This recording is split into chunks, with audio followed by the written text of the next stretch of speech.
Ja, jeg vil kanskje helt til være bøytur la klass og færa. Men jeg kunne til halte meg være til tvøran. Til jo. Hvordan bøytur jeg, det vet jeg ikke. Det vet jeg ikke. Men tvører jeg, det ville være, det har sett meg fyrir være, det må jeg være. Men jeg vet ikke, jeg så ikke til at det til forskjellige ting i føreska skriftmalen som slett i ordan.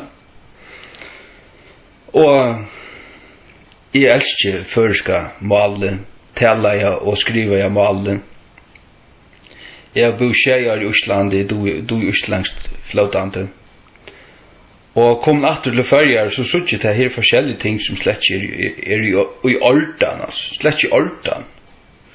Og her trett så har vi lyst onkra bøker om norrønt, holdt atter til ord-norrønt, gammalt norrønt, altså om 800-tallet. Norrønt brøytes negg fra 600 til 800. Årene stittest øyla negg. Lengar endingar du vekk. Og assimilasjoner fører fram og sånn akka. Ja. Og men østlengst og svengst jo tvei mål som vel varvøyd. Den fine strukturen i tøymen varvøyder fram dansk og norsk. Man kan slett ikke etter dansk og norsk da man vil studera nekka etymologi til åra opprunna frøye. Og det har vi ikke lært, men det har vi lært med sjálvan. Og det har vi forstand på. Bare vi har lyst ganske tver bøker om det, og så hoksa 100 av tøymon om det. Så do jeg suttja det. Ja, men jeg tror ikke passe, altså. Ikke? Bia, B-I-E-J-A. B-I-E-J-A. Bidja. Bidja. Bia. Jeg har bie, B-I-E-J. Men, båsåttur flertal, bie-tid, til skal jeg holsa öllun førja lande, fráskaparsetrunon og læraraskolan og hverjun til øynasta lærara og i førjun og öllun førja fölkje, hverjun preste, bispe og öllun harskalinon fra ovast til niast. Ta øyra stavast B-I-Ed J-I-Ed. Ja. Hvis jeg Hammersheim-stakkalen ikke så at det jeg så han være blindur. Og alle hinn, jeg var ikke Hammersheim-leie grundarleie, jeg var ikke så var flere som lukka som lødd og linjene for ta før skal skriva jeg maler som i teva. Men jeg skal fortelle deg om det. At først en grøyn av til vesturgermanske malattene, og sisturmal, eller braurmal, hva man skal si, at sjåførskun til uslengst. Dansk og norsk, som noen har sagt, det kan slett ikke etter. De så totalt forfattelen, fullkomlig forfattelen, du kan slett ikke lære fra dem. Men svengst, det godt nok en grøn av de esturgermanske malattene. Altså, først og atter til norrønt, så det vesturnorrønt og esturnorrønt. Holdt atter i år 1800, så det moner av her. Det fjallaryggen i norra som grøyna da suntur. Dankst og svengst var til esturnorrøna, vesturnorrønt var norskt, førest og uslengst. Uslengst så fullkomlig av varvått. Ja. Og da jeg kom hjertet til førjar, bosjejar i Østlandi, jeg suttje til bie, båsåttur flertal, B-I-Ed, at det fullkomlige hål i høtte. Fullkomlige hål i høtte. Tid, lærarasettur, fråskaparsettur, og alt her skal i. Hatt ikke ratt. Nei. Jeg tenker kunne heva det som du vilja. og vi tykker rattskrivingarreglum Falkaskolans og grundbok i føreskon etter Jeffrey Henriksen, rattskrivingarreglum Falkaskolans etter Emma Jakobsen og ditten og datten. Doja til. Doja skriva førest til OG. Jeg skriver en 6 suger lengans stål og 3G om førest mal. Jeg fikk 11. Ongan stavfeil, ongan kommafeil, 11 for innehald. Jeg har øyneste 11 tal og 3G matematiske dølt. Jeg doe førest fullkomlige. Det ganske problemet er doe førest bedre enn hva førest Så jeg førest slappt. Ja. Det slappt. Aløyna vår hever han ikke ett. Det aløyna or. Aløyna or. Ekta vår hever han ikke ett her, bont. Ekta or. Du kanst ikke ha et ett her. Hvis jeg med våren ekta vår, så han våren gifter i Lottlanda. Så han gikk inn i ektaskap. Hvor ekta i han? Og hesson presteren ekta i han og hessa konuna. Men hvis han ektavur, så han EKTA-OR. Og alt annet totalt hål i høtte, måla pukk, skal i hølsøtlen for jeg følge. Det gjør noen mening. Bøkstavar heva sutt logiska plass og mening og sammanheng. Ja, det heva der altså.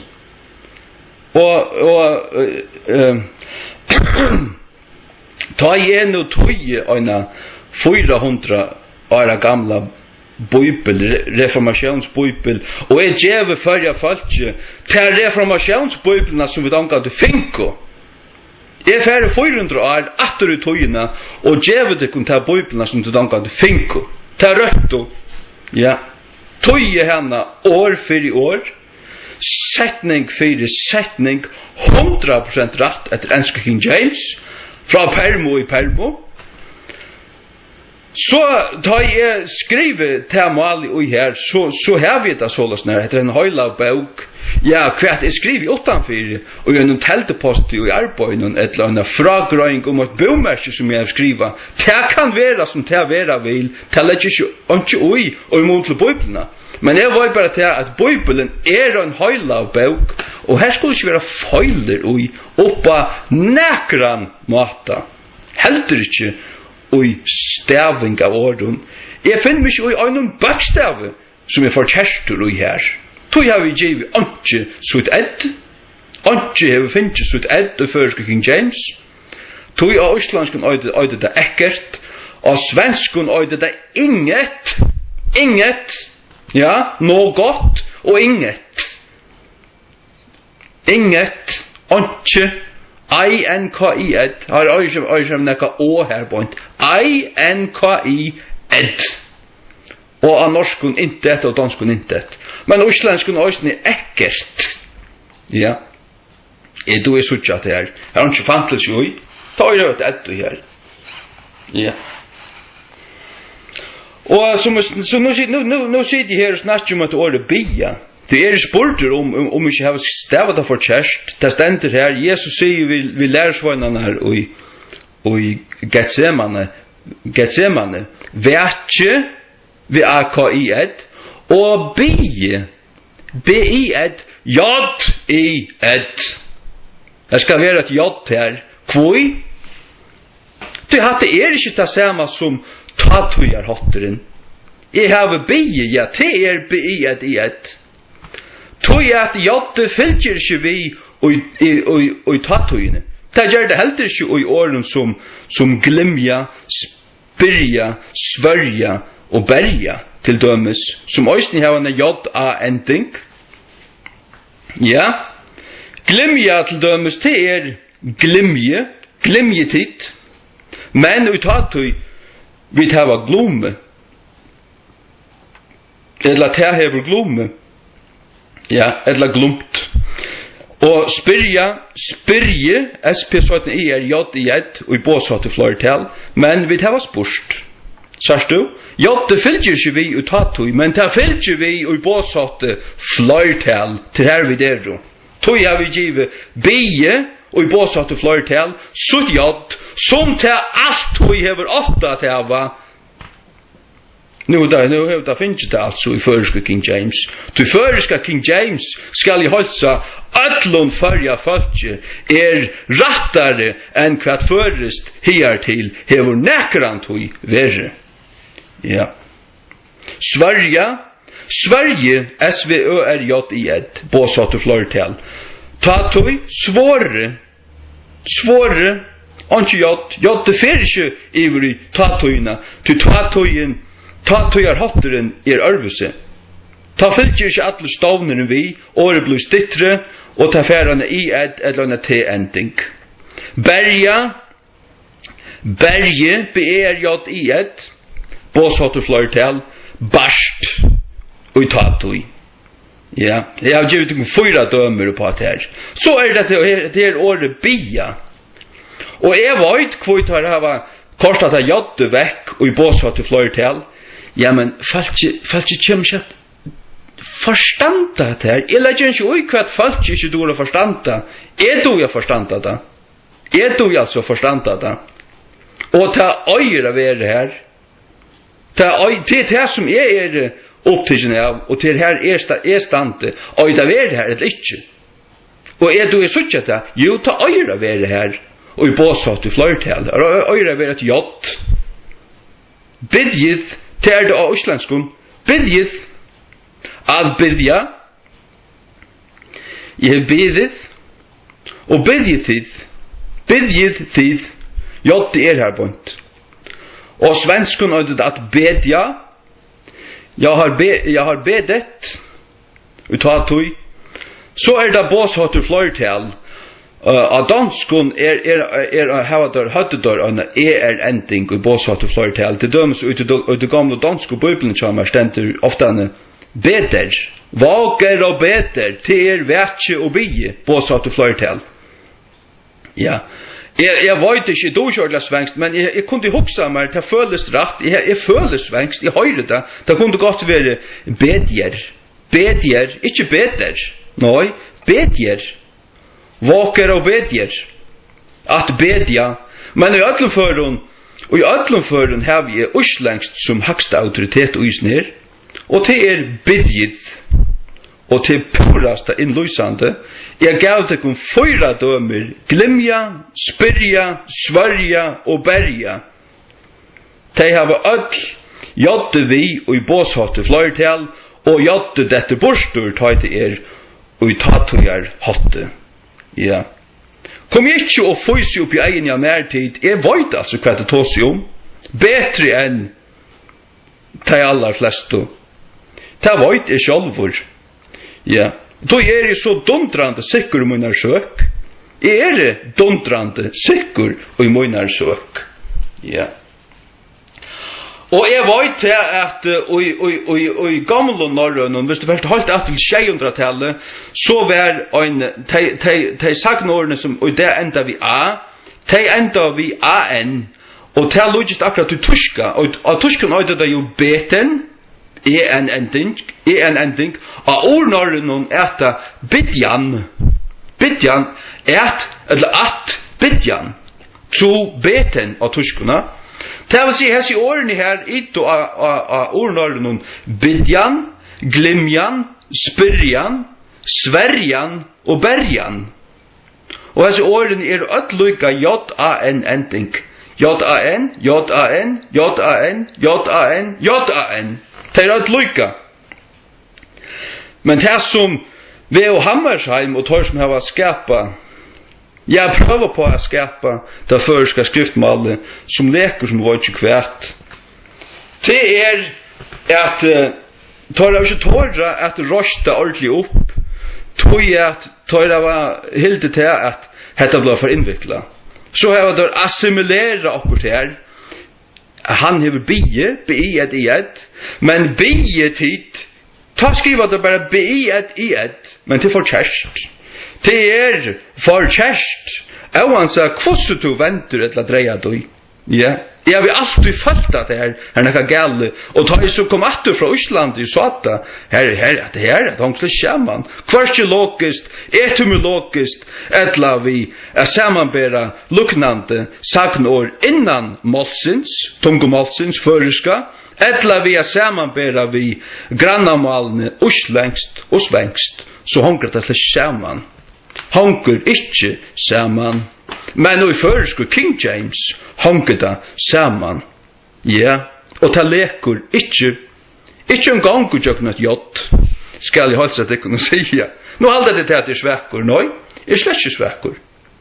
Slett ikke svekkur. Det som skal si at det kan bare bort med leiene, til det at tid og halvbukt til aller fleste. Ja, skulle de kalla meg svekkan, så kallar jeg tikkun halvbukt. Det vet jeg ikke, åpenbart. Jeg kallar meg så bare svekkan, så kallar jeg tikkun halvbukt. Alla rettjena faktisk, alla rettjena. Særlig at har som skulle øydes for å vite, folkaskolalærere og studentaskolalærere som ikke du har suttet her, så det bytter, ordentlige bytter, fullkomlige bytter mellom ørene. Ja, det var det der. Nei, B-I-E-J-I-E, bedjet. Ja. Jeg vet at av moderna og uslenskun det og her akkurat mer til å lukke som oppløst til ferdig i mer snatchemål til å si jeg bona bedja, men hikker du etter malen søvelige og strukturelt hvordan det og samarbeid vi andre sagnår det bare og jeg som fører til å si helt jeg bona bedja til å si ikke jeg bedet tog jeg til logist for nek jeg har boja til tøymana det her tvei sagnår til å bedja til å bia og å beda til å boja og i tog ble til loika tog for anna av dem og teker en annan hot jeg boen å bedja men jeg har boja ta seg at jeg har bedet men først og langt etter så vet jeg at det så ver dette arvese ta ver det først og etter til Norrøn så det jeg har bedet jeg har bedet akkurat som dere føreskånd men bås hatt du flertall Øysen av Norrøn bedet ja og jeg var bare til at hvis vi og Hammersheim og Tøyr har hukket på norsk og dansk ta det av fjernat av jott i her, så har det gjort forkjærst. Til norsk og dansk, her var ikke jott i stånden, her øyde det bare at bete, B-E-D-E, her ikke jott at føra vujere, i båshått fløyrtel. Ja, men så kan du ikke ha noe jott her. Men av svenskun det at bedja, at B-E-D-J-A, jeg har bedet, annakvart bedet eller bedit, og gamle svensk og eldre svensk og jeg lyser gammalt svensk fra 1400-tallet ja, jeg har bøkvitt ja og på satt og flertall råkner vi følger jo i kroppen av meg og sinnen av meg det smakker rett lukter rett, ser rett ut til bedjer, våker og bedjer tog jeg til ikke svensk til ikke uslenskun bedjer tog jeg til at det gjort det her og i stånen. Og i stånen et jott, så det fer vujar. Men som langt har vust det ble vekk og i tattoi og i hinnen åren som til dømes glemja, spyrja, svørja og berja. Her ble det vekk. Det ble til glomme, spurst, svåre og barst. Så sjåvande ble det østene vekk og i bie. Jeg har bie, til en lysande. Det ble vekk her. Nei, jeg mener, jottet ble vekk her, akkurat som i hinne fyra luknande i årene. Men i båshatt i flertall, her et jott, B-I-E-J-I-E, akkurat som i glimje, G-L-17-I-M-J-I-E, spyrje, S-P-17-I-R-J-I-E, svarje, S-V-Ø-R-J-I-E, og berge, B-E-R-J-I-E. Ja. Stikk den, bøynte middelen egen der, så du har sannløyken. Så bare øyne for løyvene, ja, så du har stand øyne for. Loksins. Og heter øyne i Jesu navn. Ja. Ja. Og øyne vil bare si det kunne trett. Det ganske halda til han, ja, men nu, at her bare sånt, ja, men at her, hatt bare tøyna møyningar. Ja. Mina meningar, ja, godt nok. Men jag var bara till att är så inte så när prata självor att god över kalla och valt mig till att göra det som smadronkor blev så halvt Hetland så 5 år skulle lära ängst och lärde ängst till oke då du bättre ängst än förut då jag var 15 år gammal flyttade så till Islands och slajpade och strävade här i 20 år. Och då är Islands nu bättre än näkvår isländigur, säger en prästor och folkhögskolelärare på inte med lägen jag mer. Ja. Så det är man då Islands, ja. Och så har vi liksom norrönt och ornorrönt och gottest. Är då jag till? Jag vet det till. Jag sutt jag till. Åpenbart bättre än vi och Hammersheim. Jag mat och torrbära kvilla så väl i grövna tjossar. Atler samler. Skröter och atler hin lorstentanner. Tvatt, ikke lorstentanner. Lad meg ikke for å si at det. Nå, jeg har større respekt for dem. Jeg elsker først mål. Fullkomlig, ja. Jeg elsker først mål. Ja. Jeg sier at jeg elsker først mål. Altså, da jeg gikk i folkeskolen noen nudgjende, som regel var akkurat til endelig stil, så var akkurat evne om dialekter eller annet som har vi først mål å gjøre, det valde jeg alltid jeg skriver om. Jeg dødde det så vel. Altså, det brente jo i meg ordentligene. Elskeførest, fullkomligene, altså. Oppom høtt og hel, altså. Ja. Og skriva om det, og fikk alltid et lov. Til jeg dødde det, altså. Jeg vet altså om det. Jeg vet om det. Ja. Og så at jeg vet hva det snakker om. Og jeg får ilt i egene, jeg får ilt i hjärsta. Ta jeg så ikke bie og i båshatte flertall, og ikke jaddo her. Hver blir bort i høtten noen? Ja, det er ikke jeg. Det er ikke jeg. Her har jeg søren dans med å være jadd der, boint. Det skal være jadd der, boint. Ja. Og angen sier mer hvordan jeg slipper, eller ikke slipper, jeg stava. Nei. Og la meg bare si at jeg også at ja, så sier du, ja, men så vil Bibelen at her ørvesen enn det vanlige før skal skrive jeg mal. Ja, det vet du vel. Og til også fullkomlig av meningen. Men her er ikke så nekvår. Det kan teljes det i håndene, som har en stavsetting, eller kan skapa av en hånden. Lät det færre. Lät det færre. Det gjør henne bare enn mer etskilda. Våst du hva det mesjer i bibelskon malen er være høylavur? Det mesjer er være etskildur. Skåren er av fra atlen tog som er allgångt og eurønt. Allgångt, det mesjer common, eller vanligt, våst bare som er bare som er bare alla stedene. Nei, Bibelmale og Bibelen hon øyter hon øyter heilige Bibelen, the Holy Bible. Ja, og hon skal så søre en dans med liv opp til sitt navn, altså nye til hver bakstav, nye til kvantan øynasta bakstav, og ikke feiler øy, ikke øy, ikke talengrom, ikke ta evig liver, kanskje finnes det onkel feiler her, det vet jeg ikke. Men jeg var bare til at ta jeg ikke bøynene opp i Sonjen og Edlesheim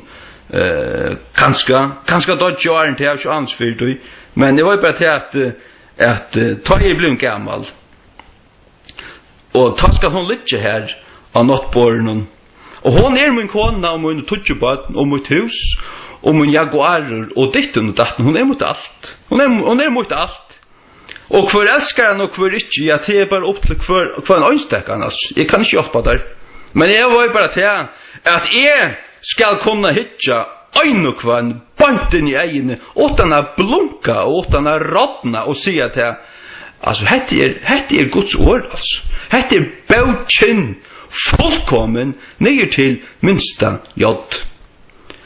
Amen.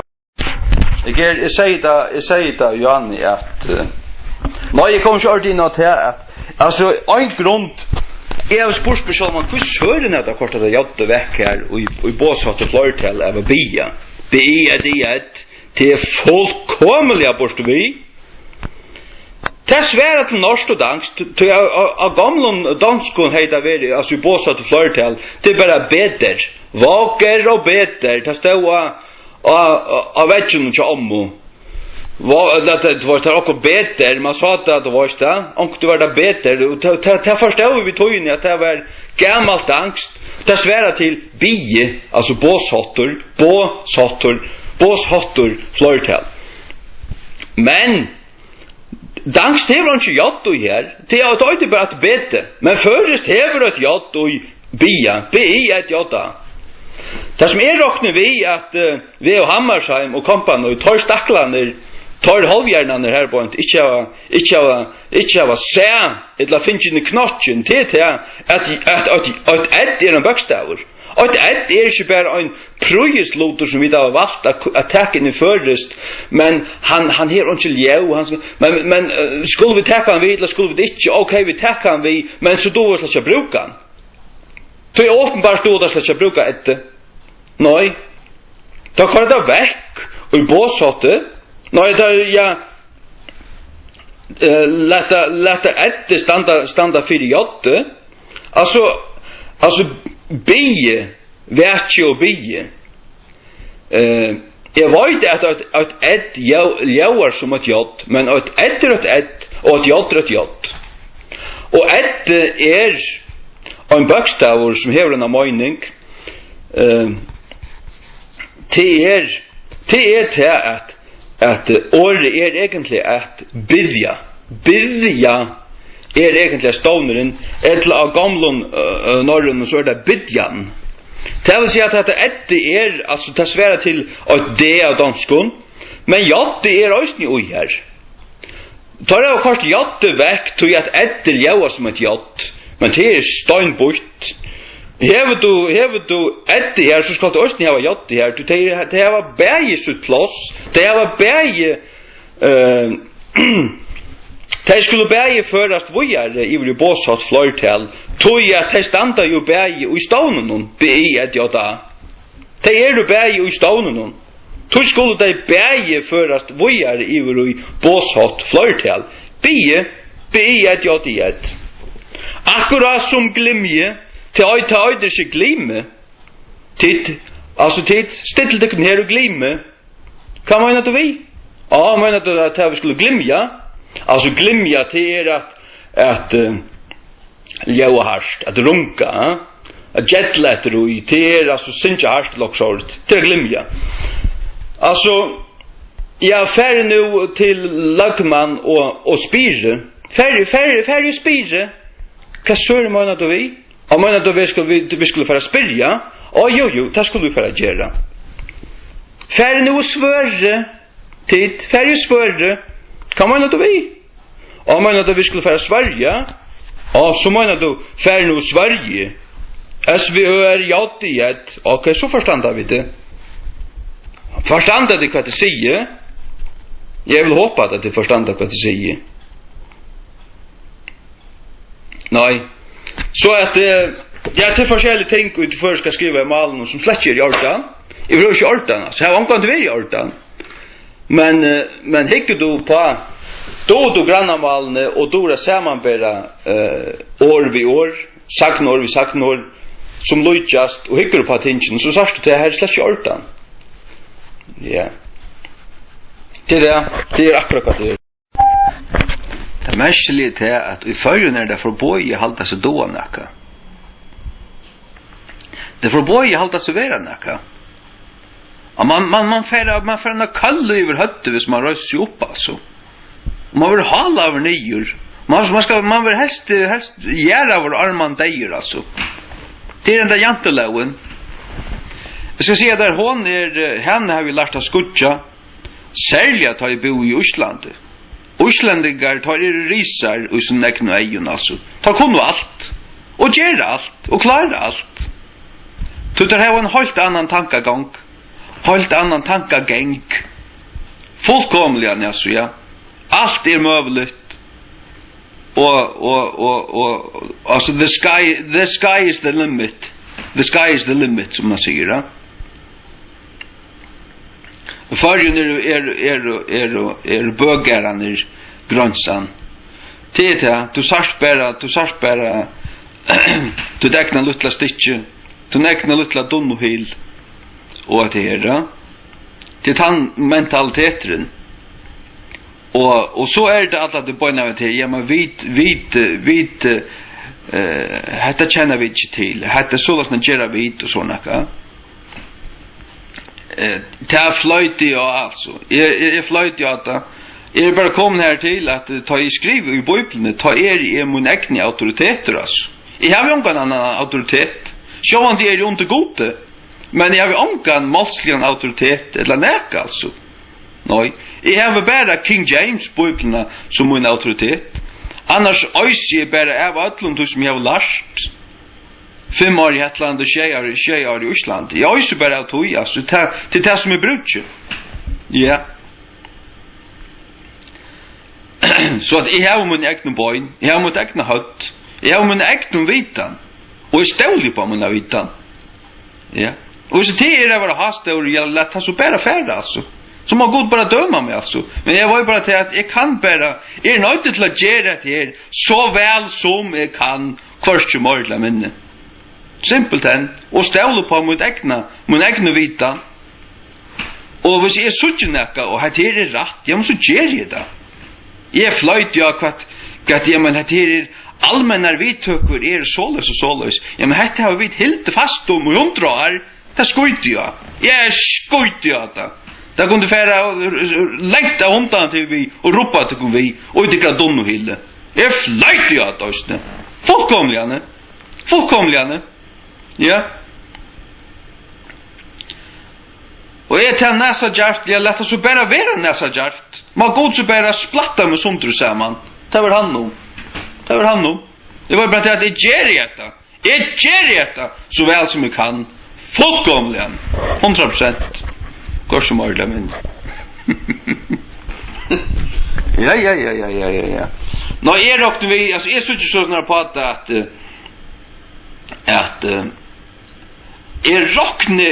rockne vi att han själv Christian Oswald Witter hever skriva bi och i båshat och flörtal vi gjort. I visste ju inte. Han skriva i sånne stäva i sånne örvuse. Han skriva just dyra bär vi sötne är. Och där man ofta färd till att skriva det vi färre är. Nå han skriver det sötna. Och allt möjligt. Allt möjligt sånt ting kan ha sin egen stävsättning. Och hvis du hickar ordentligt när du på att för det grupplöjt så är han rätt. Det han visste bättre än tycker allmän och vidtökur. Han visste bättre och han är sin egna knock och sin egna kältu att ösa fra och hon var röjn. Det kan du bara fortälja dig. Hon var röjn. Kvoi? Jo, tror jag att han hej hukt på rötterna. Han kände rötterna. Han dodde det hela.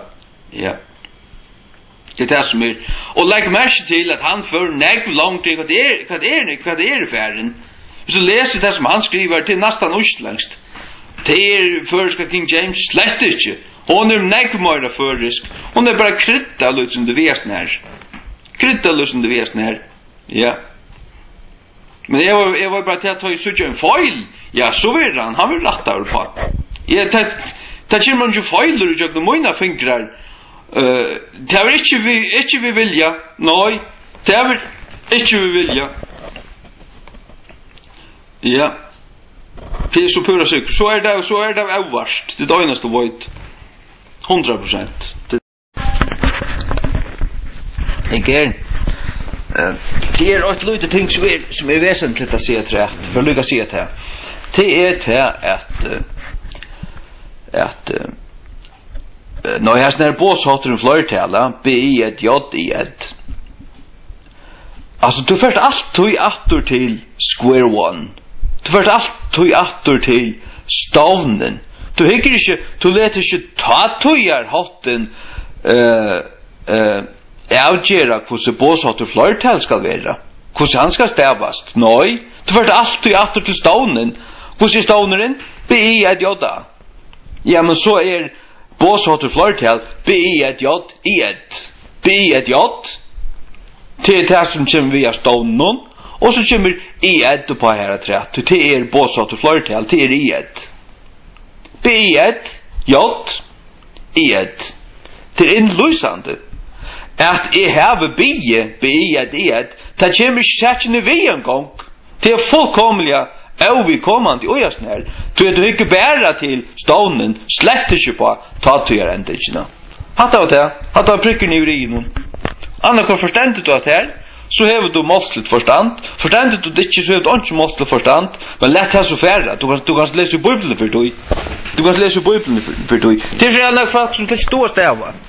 Det er nok folk som slett stå stava, og om kan du komme stå stava. Det er bare til at som vi har ikke til, som du ikke til, men tenk om du har snakket annet. Bruk altså det som du hever, og gjør det så vel som du kan. Gjør det sintet du kan. Og nå er det atlant i mått, det er det som jeg gjør. Vi dobbelt av kraft. Amen. Vet jo bi. Ja, jeg vi ønsker King James. Her du skal se hvordan jeg, men her ut vi 15-20 år som enn ørvese stava i enn hva man stava det i det. Til dømes music, M-O-S-I-C-K, og det er det bare M-O-S-I-C. Og òsne traffic, T-R-A-F-F-I-C-K, og en rikva av øren åren du ikke kommer tankar om det bare nu, men jeg har lyst om det. Og altså fra 1611 og fram til 1690 stabiliseres det enska målet, det var ikke til åren til, og hver det var ja, jo, det var til, men altså, det var ikke så ansratta til det som man vi. Det var en rikve av åren som brøtt stavsetting fra 1611 til 1690, men slett ikke ødel. Og så gjerne 1690 har man ikke brøtt i King James Bibelen. Altså hon han som i det, hon som Pure Cambridge Edition, hon akkurat lykka som tann fra 1690. Det var sørsta endurskåanen av henne, altså. Hon bare tann. Og her en rikva åren som vi börjar säga som örvustne stava i enn hva man stava det i det. Men det er ikke brøtt. Det bare det som det ja, og det bare skjerman vidt i høyla. Og hormonene som jo her, altså her det alltid rattar i Bibelen enn hva det i det. Det som hender til det folk vil alltid ha det enklare, og så kommer bare en utvattning ut da. Det vil si at bøkstavar dette borstur som egentlig øya være her, du tar heva sånne søv og tar heva sånne forklaring, altså grunden til at han kom her fra byrjan av, her var anker grunn til det, ja? Det var tog at tar hukte på året fra det griska. Ja, men dette året kommer fra griskon, og dette her, rauten av oss her, hon øyde så, og her det tar bakstavene, og tog øye hese bakstavene å være øyesnir årene, ja, men det så pura rett, det så når man øyre hoksa. Nå, jeg at bare si det at ikke vi skriver ut det og NKI, og det fullkomlig lengt ute, det kunne et øye, det ingen høyere i vetøy, det ingen i vetøy, og det så pura henne vekkere for kjærst. For første ferie vil det rett skrive først King James. INKI1. Bie og båsatte flertall til omgang til vi rett skrive enn av førskon. For første ferie vil det rett skrive og først King James. For første ferie nærkant av førskon. Ja. Og at det skal bare være så. At det bare så. Og lett meg bare si hva som jeg så ikke så snart på det, at God til å lete dette være så. God til å lete så snart så ikke på det, og i munn i hjertet. God til å lete ved å Hammersheim, og tar som gjør det før skal male, ikke då det til fullnær, til han vil gant dette til før skal King James. Ikke før i 2011 skulle hese tingene komme så rett ut, og han skulle få atlan høyre og dård god i himmelen.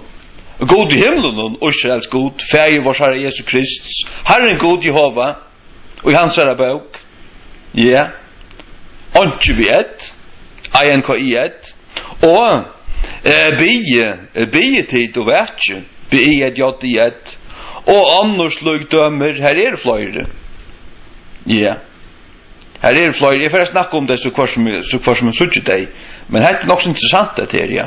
Jeg trykker det at som å si at jeg god til å lete at det bare du varst ja at ikke for tan ratta Bibelen etter til antiokiske linjene kommer til førjar at ta skal hun være altså hun skal være god ja simpelt en god altså yes god himmelsk god røynar i en røyn rattar i en røtt ja.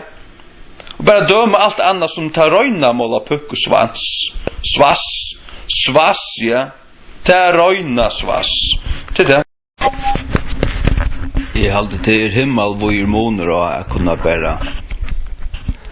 bara stand her og sia således stavast dette her til jeg lærte skolan. Og så at kunna sia nei, så løys øyr hetta stavast og kunna forklara det helt at til røtrenar og kunna vise og slå nevan fast i båret og prekva det sundur saman tverstur jöknum tverfyr atter fram at sånn som du sier hvordan det alltid åtte jeg vil skriva og hitt så dundrant for kjærst himmelvøy monera ja øyne kvar kan lære omkring reglo og så slett ikke skilja sammenheng til nekka som helst ja varst du ikke av at bygge og båsatte flertall og ikke jodder heva ja, jeg vet vel av det at det er som det sier. Men jeg kan også si at det er så bort fram at det er for kjærst. Og jeg kan prekva det for der. Og det har vi så nå gjørst. Og jeg vet at jeg har rett. Og jeg vet at før skal skriftmalet siste 120 årene er for kjærst. Og at ikke for nå, så tar jeg skrivet det, sånn som jeg stavet i første King James, det rett skrivet. For det første for nekrant og ja, det pura kvarsutt. Så fullkomlig kvarsutt. Ja. Det ikke tar livet. Sommermenn malningar. Sommer gjerra musikk. Fås vi townløyk. Smuja kapprørabatar. Menn leia graut. Jeg vet ikke hva man gjør. Finnast ordan. Jeg har jo også mala, tegna, hilde framsyningar, tegna 56 bomersker. 56 bomersker jeg tegna, ja. Og ditten og datten. Finnast ordan til alt leie. Men nu det Bibelen. Og jeg tenker det som et arbeid, altså. Og til altså, jeg fløyte at hun gær. Jeg vil en lort ut av musikk. Og kvært du kan finne på. Mala flotta målningar. Jeg vil se flotta målningar. Fina starta. Det sier man ikke i nuvarande støv. Nei. Det til å få Bibelene perfekta av føreskon. Etter henne som perfekt, og det King James Authorized Version. Authorized King James. Ja. Og en tilsværende av føreskon, som akkurat lykka. Som laksen sier i 4 Petrusbrev 3:18 at Jesus ble livande gjørdur av andanon, ikke ui andanon. Hinna bara säga bort att han var livande gjördur oj andanon. Ja, så han bara spökelse. så røyslet chansar likam upp. Och så har du tvär gnostiskar, fastlärande måla puckbibler.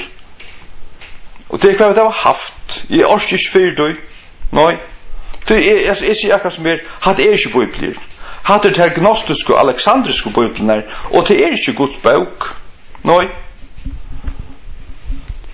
Så du kan attla till att jag kan inte högt på emot arbete. Det är själv orsöken till att det lever nu. Alltså nu. Det är alltså jag vill säga att det är kulmineringen av min liv. Hon är bort nu.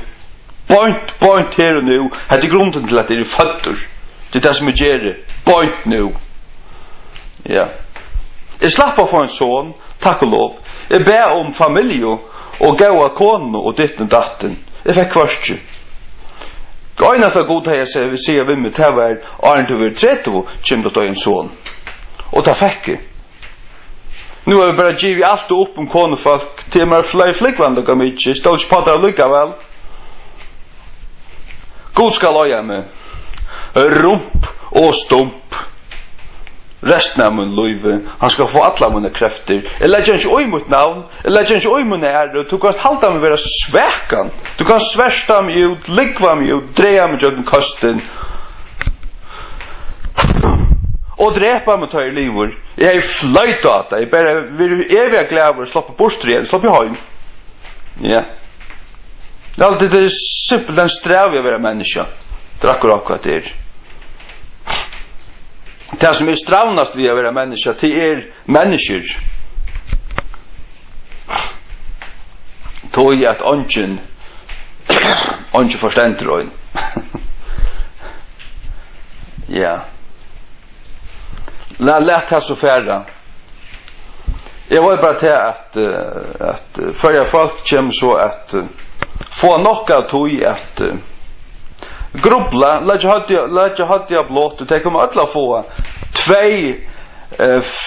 FKJ Nya Testamentet i postkassan. Så tänker de bara lägga sig att läsa. Ja. Och hålla dig av fram att läsa, så blev det kloka Guds ord. Få visdom i hjärta. Ja. Det hade Guds ord. Det är så dundrande och så fullkomliga rätt. Det är den alltså. Det var inte självor.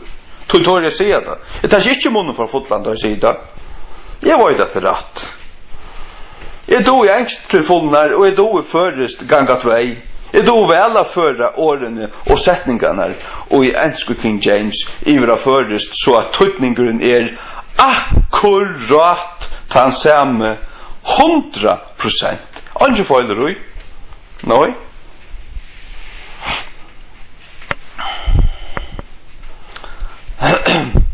Ja, det kan ange fejler ta vet inte alltså. Ange väsentligt. Ange alltså du vet. Nu till printing släfejler och tydligt rätta. Men jag säger okej, jag vet om kanske att få fejler i printing goes ni alltså Nya Testamentet. Men börja nu. Det ska allt komma på plats. Och det kommer allt på plats. Är inte där än. Jag är inte färdig än. Nej. Det släpps ju undan mig så. Nej. Så är det dans med. Spräller med sånt och samman, ja. Inte dodge. Halleluja. Och Jesu namn. Titta. För att hända omrövan ska bli fullfotja. Så må jag tacka 2 ting att rätt. Till bie och så båsater ointel bi för mer. Hur ska det stavas? Ja, jag vill säga här färje in i Urslängst. Till Urslängst hever att ljävun på plats. Og Urslängst og førest var pura lyka til 1000. Og øystene i 1500-tallet, de hørte om til at akkurat Urslängst skip kom i trobolagar i 1500-talet och här tar ett utländskt skip som leie edla jack bort och point utanför hur så det här norra Viarøy och tar kommer så in till Viarøyes utlänningar i 1500-talet och färda oss här av en gärde här och föringarna och utlänningarna kunde gott prata samman av kvörsen och mal i 1500-talet. Tog jag malen lukter snägg. Tog säger det att är färdig in i utländskt och är hittar på det och är följer ljuden vart va. Alltså det är pura en lysande att det är bidget alltså vi jag prövar säga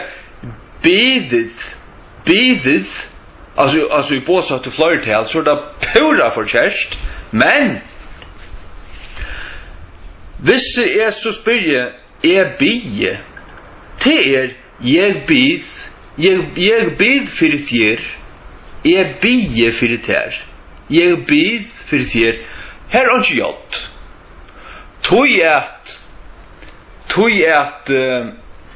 till örvelse tar det är i öntale till örvelse där det bara och isne båsater öntal bittu för mer här är inte gjort alltså bittu till B2 för mer till alltså B1 TU B2 för mer bittu för mer inte gjort och så är det här alltså så är det här att alltså hotteren och i första personen blir örvelse men det är så när vi så näkvon det är så när vi så näkvon sagnoron alltså nu tar vi då alltså dömen här glimja berja lämja vi så bara ta det troi så heter det glim to inte glimj to men glim to och men att berga här är jotte här är det berg to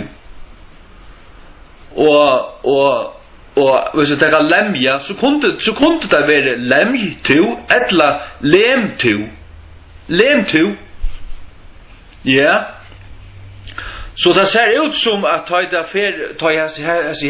sagnordet som har en j-a-ending ta du se det i öntale nu tog ta vi kvörst efter j-borstor men vi kvörst är det här men ta du teker det och i båsat flertal så är j allt till stegar tog se det att j öjer att vara till stegar och i båsat till flertal och i bia självt om det inte är till stegar och i båsat i öntall och helt inte tar man säger bie b-i-a-d och b-2 b-i-a-d-2 men b-i-tid b-i-a-d-j-i-a-d tid är så bombesikker och sikkuriasnär är sikkuriasnär alltså jag vet att jag har rätt och jäson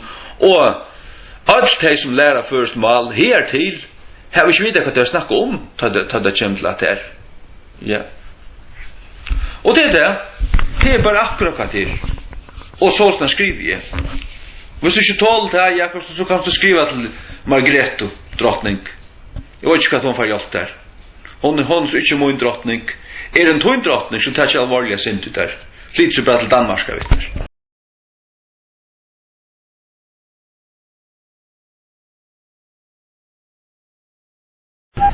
Och ett annat som är vi nöjda att snacka om i förska malen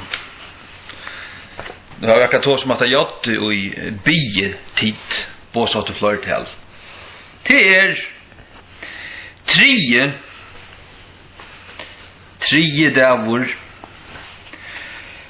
Tar som påstand och tar lära om först, tar sig att det ska skrivas TRI.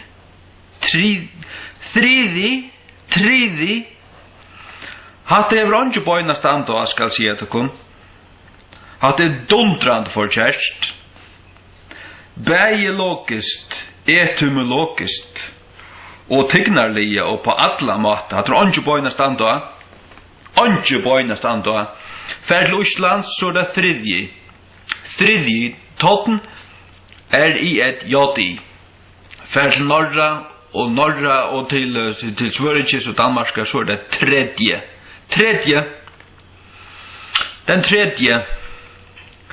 Kvitar skriver på han av att han TRI1I att han gånger i mot förstand. Jag ångande botten ut igen. Tar skulle nog ha en förklaring. Men det är lika mycket kvar förklaring jag har hört några. Jag bara glömt vad det säger, men jag var bara till att hade förtjänst. Och det var inte bara att det är förtjänst. Jag säger att det förtjänst. Tog jag vill skriva TRI1 JI tredje. Ja. Fär hick och uslängst fär och hick och norrönt fär alla min attor allar ölderna rätter halt attor till 1800 så det tredje faten RI1JI tredje och hvis man säger hvis man uttalar det här bäja och förskon och norrönon tredje så är det fullständiga laterligt. Alltså kobukt och är bara alltså är en bastardur det kanske lösas på näkan annan mata en bastardur ja och att det öra vara tre viat ja men det blir öll hin Norrland och malne vittne om du öll har ett jat där point utan ussalia förrest och jat TRI1I tredje han är fullkomliga längt ute. Pröva att snacka norskt och säga den tredje dagen. Pröva att till Sverige så snacka om den tredje dagen. Alltså till flännetter. Att det fullkomliga håll i hade kopukt. Du vet det där. Och till man lycka mycket om du kanske har funnit ankra fjällabygd i norra här som det kanske säga tredje. Men så är det här som säger Janne. En bastardur. Ja. Ett ohapp. Något som är slätt är till att ha till firmyntar alltså. Till att undantag, till att misshapp. Ett misshapp. Något som inte åt jag hett. Något som inte gör att ta fram. Något som man gör att avskriva som foil. Till mål ska vara rätt. Det ska sjåvande vara rätt. Tredje dagen av isländskon. Ja. Och tredje av norskon och danskon och svenskon. Och så sjåvande tredje viat. Ja. Matteus 22, vers 26. Loikalois hin annar oisne. Og hin tredje hinon kjenta. Jeg leser altså først King James. TRI1JI. Og det var ikke vi til å gjøre, ja, men altså J, når I sier J, tredje, og at vi uttaler etter som et J, ja, men taler jo som et J, og dagsens talemåle. Nei, men du har valgt å skrive etter. Ta så långt färden attor under 500 år och färd attor till 1500-1300-talet och i förrjun så kan det också säga att ta i det här uttala om det är som ett blätt som av isländskon eller hur det är det var det har vi inte annars för det till alla helst är som islänningar säger det som ett men ta ett fördattor här till. Ta ska du garantera där att du ösn hever ett jott här bort. Du vet att hade jott det öra värde här. Ja. Ja. Tror jag att du säger tria TRI1 JA. Ja. Och trio TRI1 JO. Trio. Ja, så sånn skriver jeg kurser. Jeg vet ikke annet for hvordan påstander man skal skrive da. 3 til et jodda. Og 3 til et j-i. Tog at j her, og i ødlån hin og Norrland av malen. Ja. Ja. Og hatt hvis du først skal bytja og sånne norrøn og røter, ja, men først du atter her og hantar rattløying, inspirasjon, velløying om hvordan stavsettingen skal være. Ja, men så måste forsøren gjøre det ordentlig. Det her var det ikke gjørst. Nei, det her var det ikke gjørst. Og at det var alt i skurre munnen eion. Ja, det tåler jeg slett ikke. Men ok, ta jeg skriver akkurat som bare akkurat pjatt, akkurat allgångt som skal bare som ikke ja, som utenfor Bibelen. Det utenfor Bibelen så fløyt jeg at så det fire så fyllt det Hammersheim og kompani og dagsens ratskrivingar reglun. Men ta jeg nå gjør førske King James, som en 400 år forsinka reformationsbibel, så fer jeg atter om Hammersheim. Altså Hammersheim var i 1800-tallet nå. Jeg skriver først som om vi hadde haft et ordentligt mål, som omgående var falle nyer og i middelalderne, men som hei vært varvått alle opp etter. Tog at jeg har lyst et brevasavn etter, som Richard Long kalt har savnet sammen. Det var brevasavn gå med brøver fargen eller hva det er. Jeg leste det var brøv fra 1300-tallet. Her som føringar skriva av førest Arne etter danska herravelde kom her og kua jakken. Så var det onkur Norra Viare som skriva i atterfram vid onkran Sori i Husavik. Ja. Og han er Sigurdur S-I-G-H-O-R-D-O-R og til Sjurur skal høysa der sida. Ja. Tog jeg at bare under 2 år søttene, så skriver han Sjurdur. Ja, men eldre var Sigurdur. Sigurdur. Ja. Og ja, som brukte etta, men nek brukte bare det enn til vårs da. Og så det dotter holdt borster. Nær til hent, jeg vet ikke, 1500-tallet, 1500-tallet det dotter borster som ljau i føreskånd.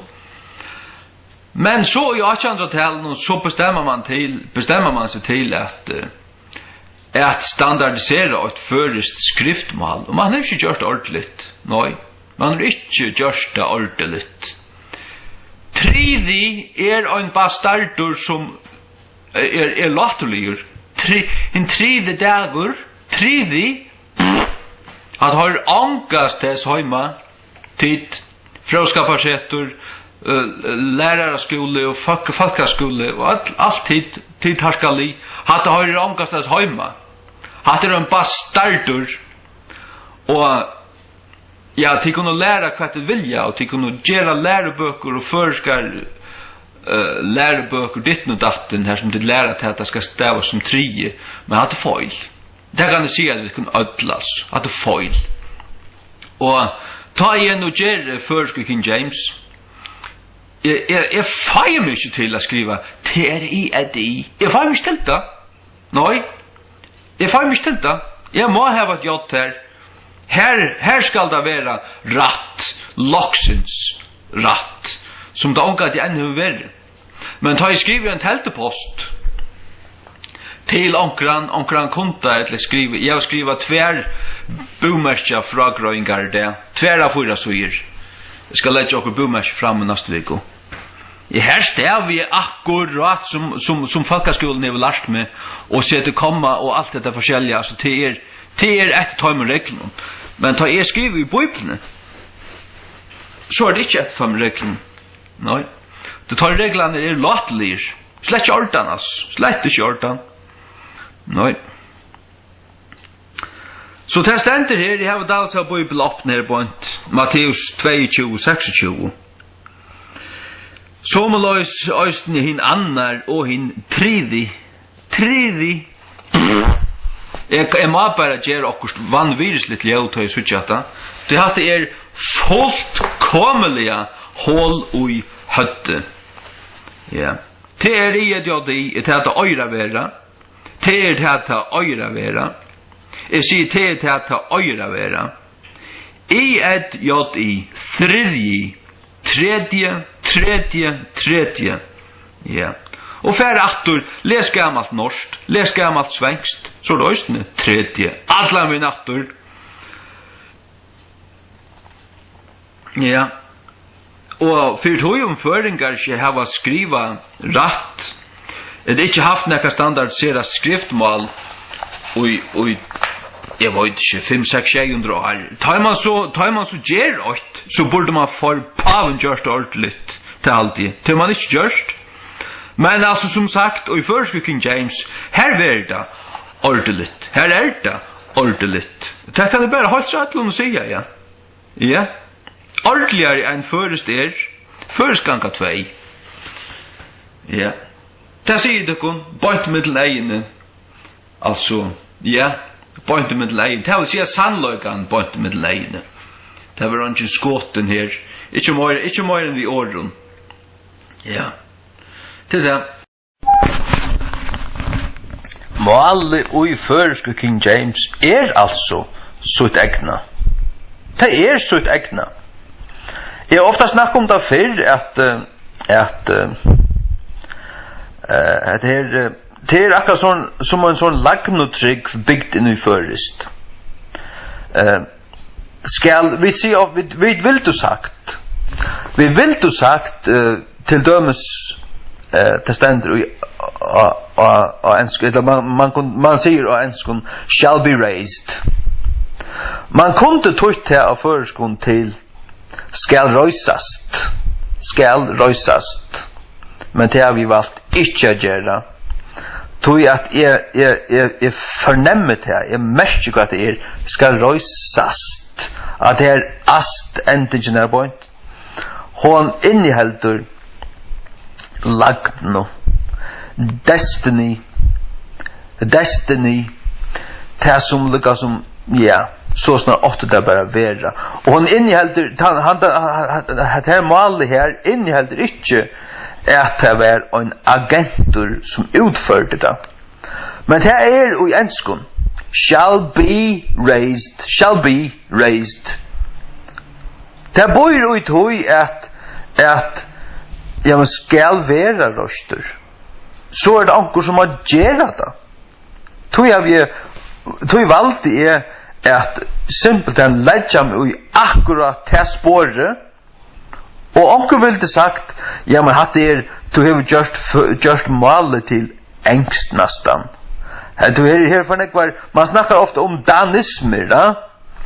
At man skal luka allar danismer ur malen og rønsa malet.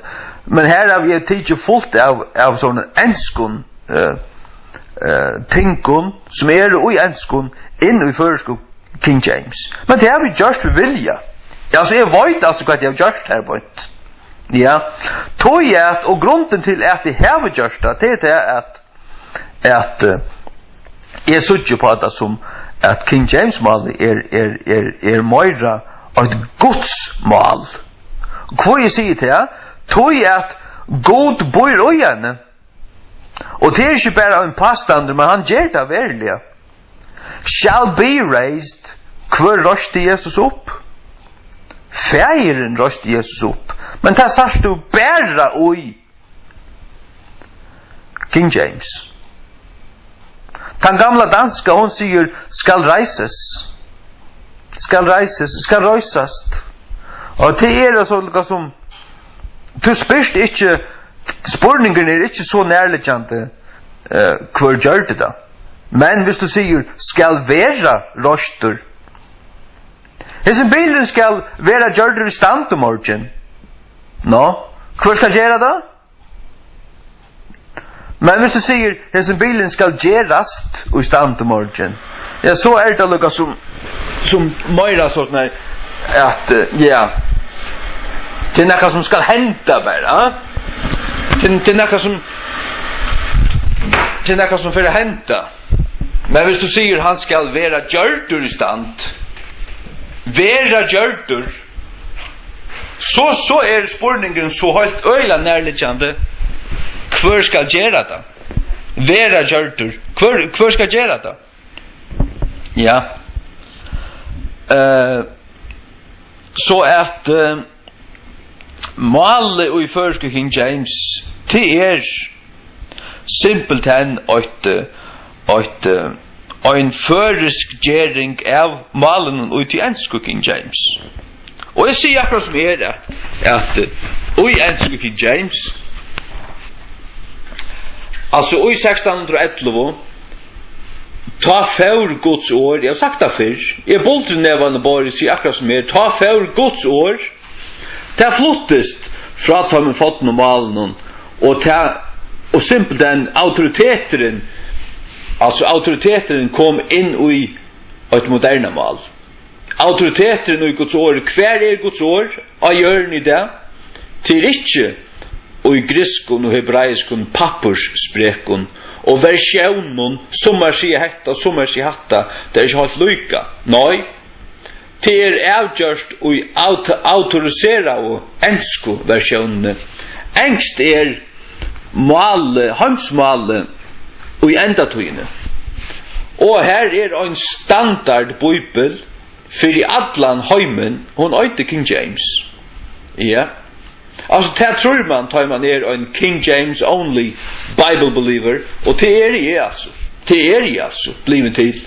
Ja, det blivet til på en av veien. Jeg sa det. Ja. Ja, og det kan så bare stand og flenne, det kan så stand og høtten og gøtsand og flenne etter, og spela grep og dansa. Vi en G-stronge i piato, akkurat, og gjøre det for skammon. Akkurat som du vilt. Men jo en King James only Bible believer, ja. Til akkurat hva det gjør. Til det at han autoriserer, ja, King James Bibelen, Cambridge Standard Edition. Til hon standard. Det som stender her, til hakste autoriteter. Det akkurat som at ta i Big Ben slær 8. Ta hon slær 8, ta klokkan 8. Og om en klokka i Paris 2 minutter ui, ja, så hon 2 minutter for søgn.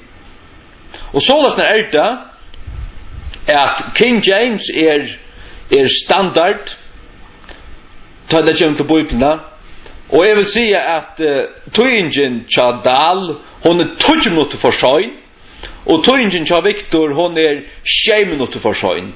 Førska King James, hon hvis hun ikke aplett, ja, så hun kanskje middelen 1,5 og 1 sekund vi søgn av. 1 sekund, hvis hun det i brøver, det trykker vi ikke en kong. Men jeg tror ikke si at hun pura feilafri enn, men det kommer hun å være. Ta i Big Ben slær 8, ta slær førska King James 8.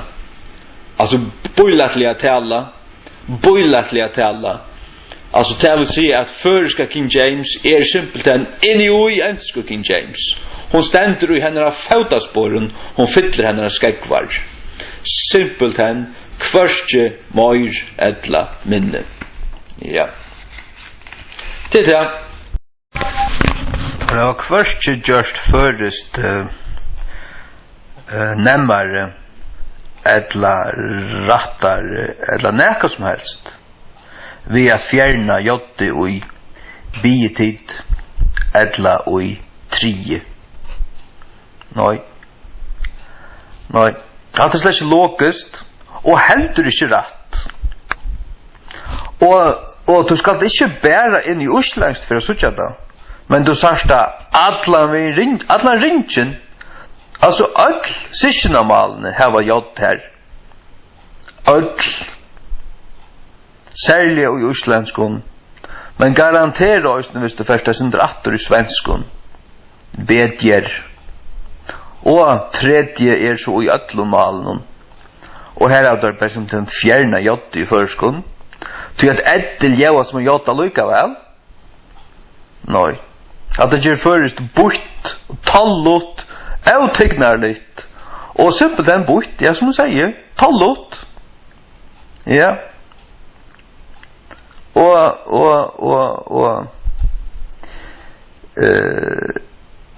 ja, ikke til å si, Bibelen en høylav bok.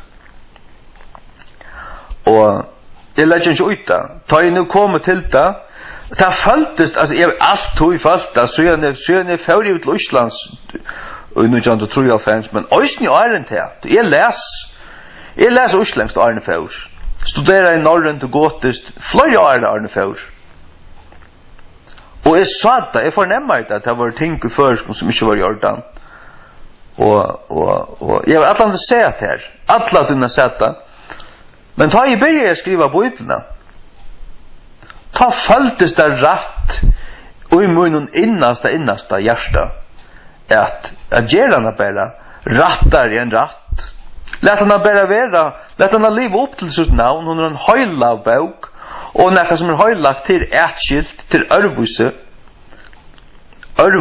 til etskilt fra alle som av høymenon, som allgångt, common, nekka som bare et vorst, ja. Nei, man rønser det, man gjør det pikkelsen ørvuse, så det kjennes fra, og det skal King James gjøre. Hun skal kjennast fra. Ja. Og nesten kvar det eneste verset, at du skal bare lese av Løyde Petter, så skal du støyde det akkurat. Det ørvuse, det ja. Hva det ørvuse? Er det for kjærst? Nei. Hikk. Det rettere enn rett. Rettere enn rett. Ja. Tar påstanden til at hette rett, som da sier, bie et. Nei, det tatuer hotteren, eller nulien tatuer av bie. Jeg var bie. Men bie tid, bie et jod i et tid. Trie, i et i. Tredje. Nei, tredje. Ja. Her du leser sin dra norrøn og då du urslengst. Og hvis du tar jeg lese, og hvis du tar jeg skriver først, så hukser jeg urslengst. Jeg har ta norrøna ui. Ta jeg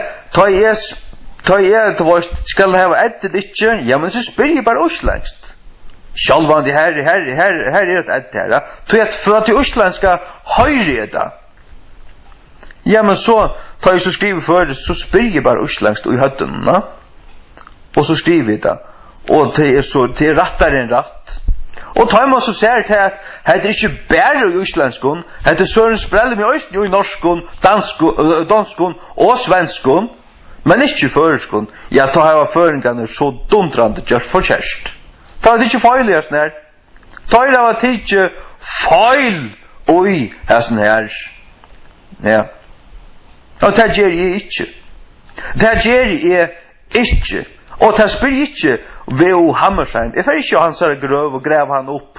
Spyr jeg han om at her. Jeg får heller ikke ut av fråskaparsrettet og spyr han ekran hvordan jeg slipper å skrive. Jeg skriver akkurat så som jeg selv vil. Enkelsliv, da? Ja. Du skal så Søren Sprelle med forstand til at det månda. Ja. Jeg har ikke skriva trie vi jod av øverst. Og hadde Søren Sprelle med sjøen feilor, nei, nu har du øyna for seta rett skriva. Du har ångan til seta rett skriva enn. Ångan tog. Tog tar som gjørt og føreska skriftmalet, hadde åpenbart ikke forstand til å vite at her øyer er vel et jod og her øysten og i bie da det er båsatt til flertall og øysten er vel jod. Ja. Det øyer det altså å være. Jeg sier atter til øyer det å være. Og føreske King James som akkurat forsinket i reformasjonsbibel, her det. Og som jeg har sagt, her skal det standa. Og veit her hvis du prøver på å komme pilka da bostur at man færen. Jeg har langt å be forbannelse i det. Må Herren bare senda dess angelen i det oppa steg og gjøre det hjertasle og drepa det. Beina veien. Om du finner på å pilka og i versten til øren mannen til en lort ende. Ja. Ta litt jo pilka og i salmon tja Michael Ritchie at han deier. Pilka vi, ja. Og börja där pilka vi, så skulle han nok pilka vi allt möjligt annat. Skrupp i av til ja. Nei. Og så at jeg sier bare akkurat som at jeg har vi vilja just en jegv. Jeg har just det såles når at førska King James hon køyrer fullkomlig av sin egna bana. Sin egna vei, altså. Hon køyrer sin egna vei, men hon køyrer ikke som skinnar noen, som kvarkina hinne på Bibelen, og slett ikke enn først mal gjer i vrøver i det, altså. Eller nekrant og i for så vidt. Hon køyrer av sin egna skinnara. Sin egna skinnara. Purasta. Ja. Du måst lese i her, for å komme doa mal i henne. Og det måst du øysne i enske King James. Så det er akkurat det samme. Ja. Og det måst du i Bibelen i vrøver. Hon øyer ikke at tåsa som dagsens prosa. Eller hon øyer ikke at lesa som en avvis. Nei. Ta øyer vera en øren gire. En øren skinnare. Fullkomligane. Omgang det bedre om hun har en æra teknisetting. Ja, siande, færande, siande, kommande, døybande og alt det. Lett det bare være, ta øyre være i her. Lett det bare være i her. Ja. Tillugga mykje om føringar omgang det av tåsa sålesnær. Bibelen tåsa sålesnær. Og hun spyr omgang etter. Ja. Hon hevja oppom alt. Oppom lagmann og drottning. Oppom alt. Ja. God sitter i himmelen og rævur. Det hansar år. Goder hevja oppom alt. Det hva han og det hansar år. Jeg sier til hansar år. Det skal bare skjerast ut i papp. Ja. Og det høylagt. Det ikke allgångt. Det ikke lite av høymen en gang. Nei. Og det blir ikke skylda for jeg sier. Og det kan øyne hver spotta så gællig han vil. Det følger ja. Sarsto, tar vil jeg ha å kunne halde at ed i sier gi. Tri gi. Ed i sier ikke gi. Ed i sier etymologisk så sier ed i the. Triði. Men og sjálvandi kan det ikke være TRI, JI. Det her skal være ått. Eddu her. Tøyre være her. Hvis du husker om angel, så det third. Så her det det, og av norsken det tredje. Men ta du har sett eddu, så spurningen øyre at jatta være her. Ja, ta i det sjálvandi a vera. Ta i det sjálvandi a vera. Kvoi? Ja, tog at man hever et jatt, ta i det tria og trio. Og ikke nok vi tog. Du hygger på islengst, du hygger på norsk, du hygger på svengst, du hygger på dankst. Og alt har et jatt der vant.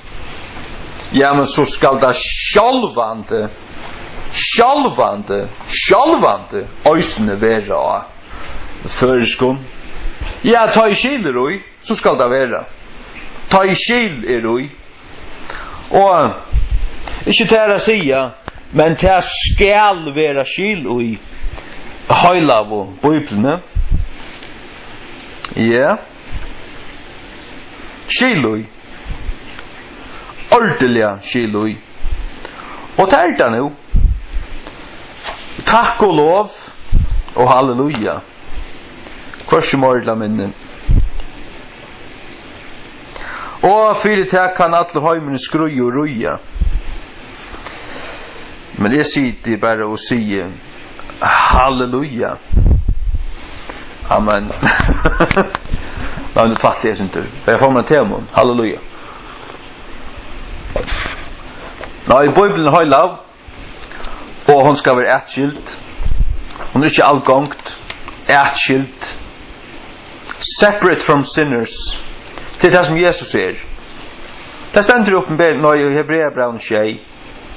Separate from sinners. Etskilt fra syndaren. Her vi har opp. Amen. Ja. Ja. Til hva han er tid. Separate from sinners. Halleluja. Ja. Hebreabrev 6:26 i første King James. Tu en slukur høvesprestor sama i okkom. Hver heilavur, moinaleisur, eudolkavur, etskildur fra syndarun, og gjørdur hagre enn himnaner, hagre, opplittur, og tog skal hans era bøg òsne vera akkurat det samme som han hva er han? Heilavur, hva merker det av hebraiskon, og til opprunalige merkingene møgnast til vi separated unto the Lord. Etskildur herranun. Møgnaleisur, ja. Eudolkavur, hva merker det som det merker? Etskildur fra syndarun. Ja. Tu skal han særa mål, og han særa bøk, òsne vera etskilt fra skittnun måle. Skulle ikke være skiten år, ikke eudolka år, og målet skal være etskilt fra öllun årum. Öllun årum, simpelthen heva sitt egna mål. Ja. Og det nekka som øyder bibelsk mål. De tås om det, en skund, de kallar det biblical English. Biblical English. Og òsne inn i årabøkene, i hittjene, slår rævene opp i årabøkene, øyla ofta at det stendur BOIBL punktum og i klambrun. Det møgnast vi at det et bibelsk år, det vil si at det et år som bare finst i bibelsk måle hertil. Og det det som bytja av. Det det som gjør at jeg fører til vujare. Sars du? Jeg smøyer til vujare. Jeg bytjer til lutsindre ut, men ikke så helt ekstremt negv, men da sintor her og der. Ja. Så lasner at bibelmålet altså det hever ekstra ting, til hagger enn høgt. Det ikke bare a luidesintor tignar litt, og ikke bare at luidesintor litt og pum, vanligt mål, men nok så fritt altså. Ja. Og du måst elska bøtjene, du måst lese ujene, du måst lære mål i ujene, for at få det inn. Og det bare så. Så snart ja.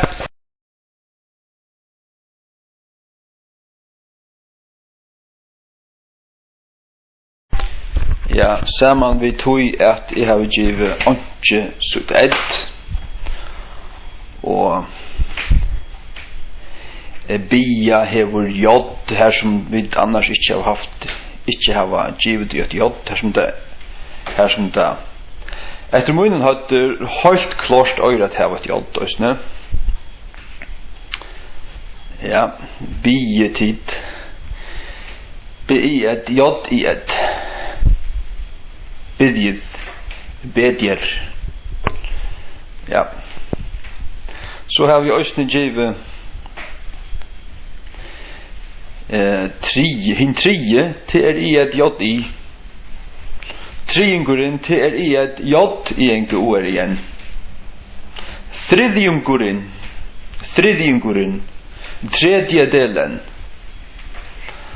At øyde da bæg av Vesturnorrunnen og Esturnorrunnen. Come on. Att öra det var ett jott här till en lysande.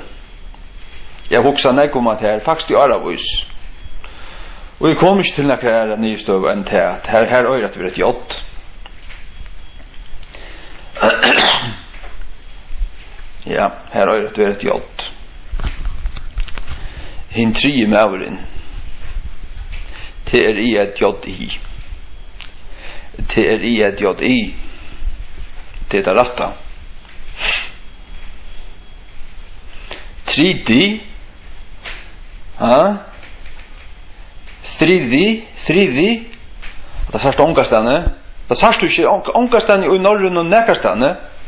Kanske onkel lutlo norskon bygdamal, det ska jag inte säga. Men att det är inte norrönt, alltså att det är inte brötten av de höjla, att det är slett inte det. Det är inte det. Och det kan inte försvärast. Det kan slett inte försvärast att inte jod ska vara här. Nej.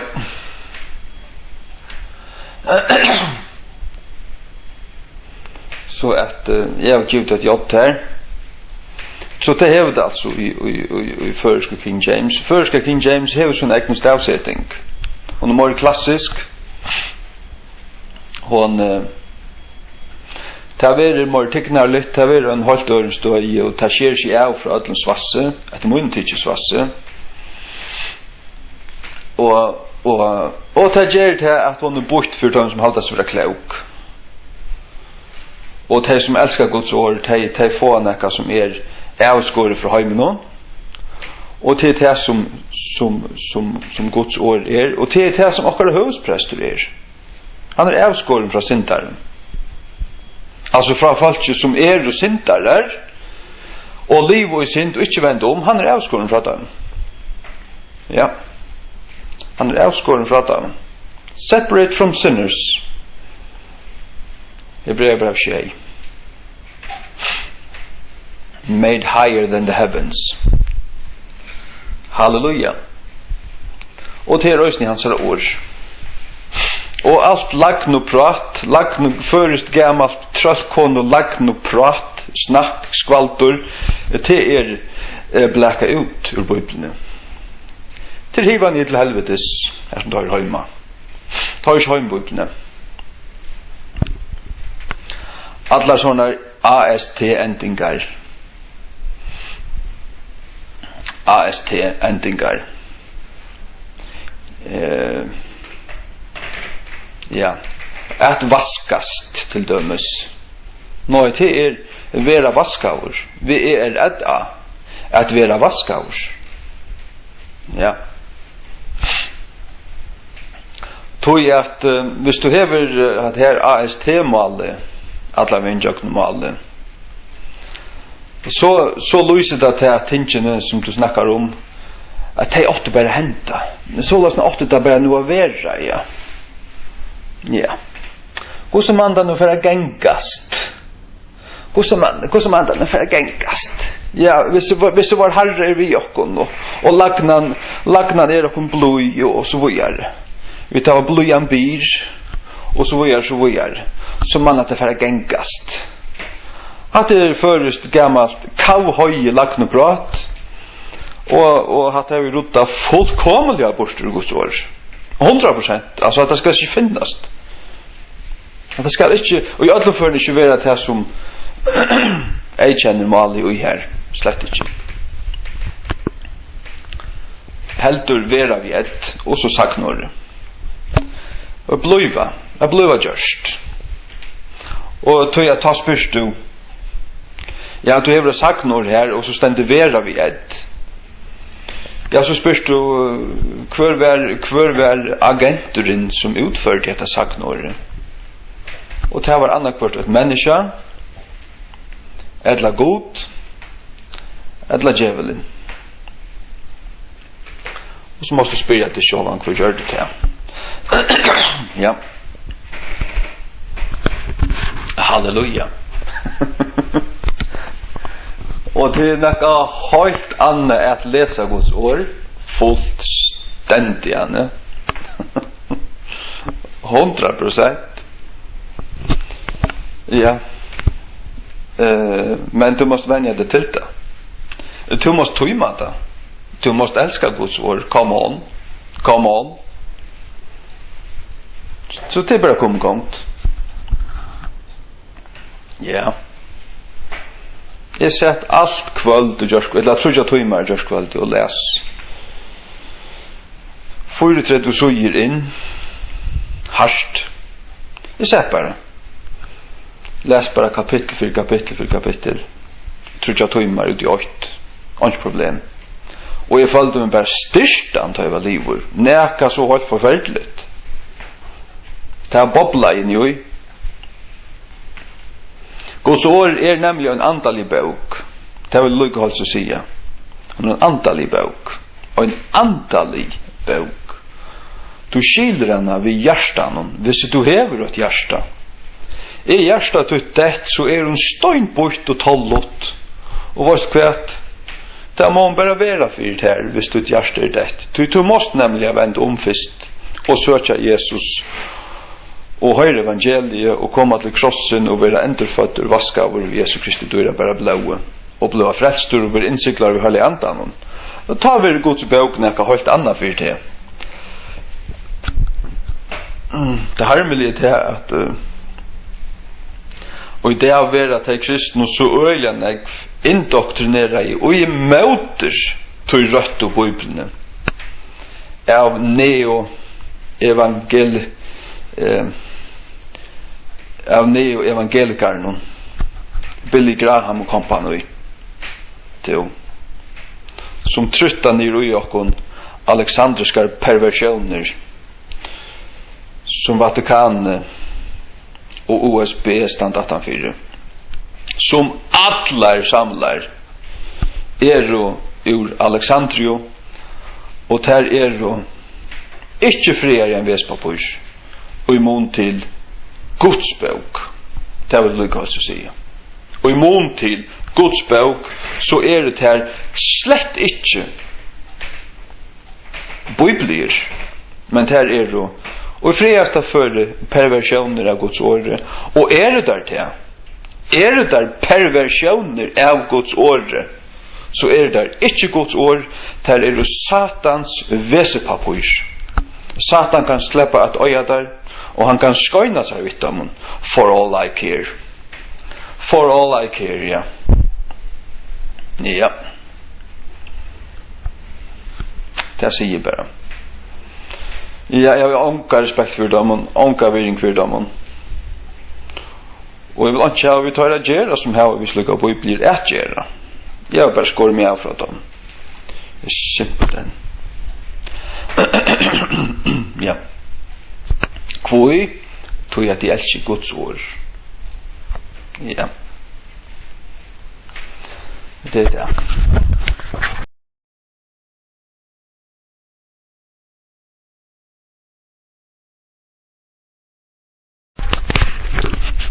Ja, som kunnot så føreska King James og i utgangspunkten en år for år tøying av enska King James. Simpelthen, de årene som stand her til blir tøyt, og til øyelig lydde av åren kort i middelen. Altså, det bare her som man ser til at det til øyneste rett å gjøre. Men i ødlom føren tar det ikke nøyut. Så det slett ikke gjørst. Sjålt om tal gjør snedut. Og akkara tunko, altså fyri okkon. Og jeg vil se til at nemlig vi at tøya akkurat de årene som stande her.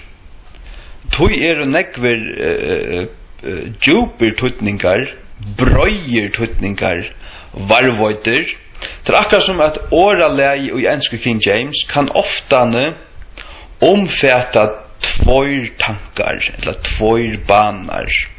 Hei man bara kort 8 eika år i middelen her av træt, så utelete det annan av tøymen tankonen og heldig seg bara til annan av dømena. Heldig seg bara til hin. Ja. For takka 2 dømer om at her, det første i 17 Timotheus 2:15. Jeg leser først i enska King James. Study to show thyself approved unto God, a workman that needeth not to be ashamed, rightly dividing the word of truth. Nu läser vi det första King James.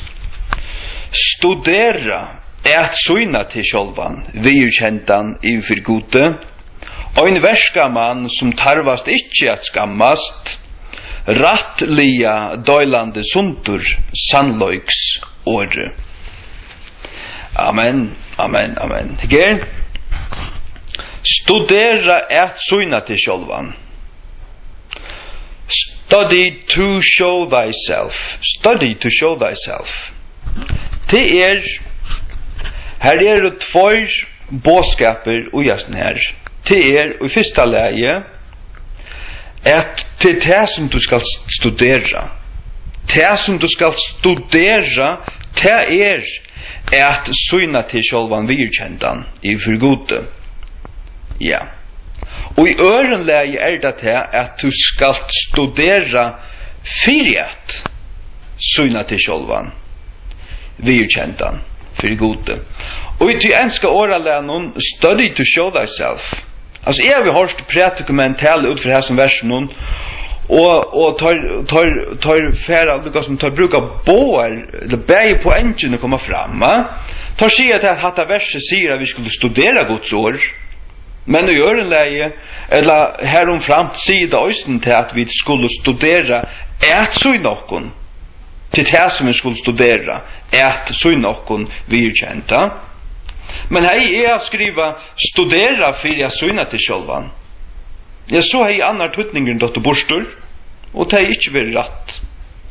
Og det er kanskje ljøa rattar i akkurat tungo, du vet at ongan sagt sånn studera et søyna til sjølvan. Vi forstår slett det her, men at det egentlig det som stendur 100%. Studera at syna til sjølvan. Og vi at tøya akkurat år for år, akkurat de årene som standa, ikke letja træt, ikke brøyta, leta bare alt vera, ta alt varvått. Ta sier bare akkurat det samme av føreskon. Vi tar noen somme årene, og her alt intakt. 100% intakt. Og det skal det være. Og det det. Det det, ja. Man kunde sagt så när man hei sagt studera fyrir at, studera til tesse at. Men man ja det var det. Man och har man sagt hit, alltså så har man sagt lägg där öjna vi. Och det som tar för ska bibeln säga, lägg där öjna vi. Men det inte det som att året säger. Att året säger studera. Ja. Och som långt nu har sagt så är det två tutningar och tar tutningarna kommer vi i första King James. Att vi skulle studera, kvärt skulle studera Guds ord självande. Till det som man nämner så att nu samma versen rattliga døylande suntur sannløgsåre. Halleluja.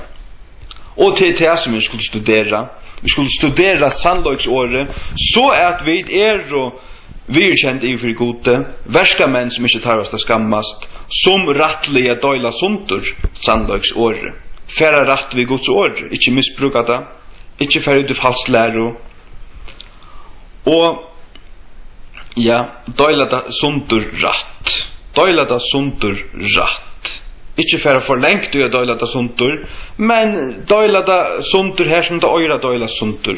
Ja. Det i var somme ting og i bøyblene som ikke vi kommer okkon. Og somme meira bøynløys til okkon. Men alt i bøyblene kan si okkon ekka og lære okkon ekka. Halleluja. At det var fyrra.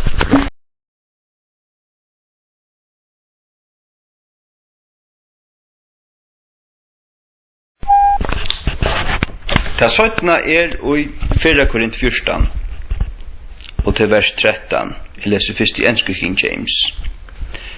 Wherefore let him that speaketh in an unknown tongue pray that he may interpret. Jeg leser after. Wherefore let him that speaketh in an unknown tongue pray that he may interpret. Och så läser vi först King James. 4 Korinth 14:13. Kvörs vägna lät han som talar och en i okändare tungo bia att han må toja. Halleluja. Att han må toja. Ja, halleluja. Ger.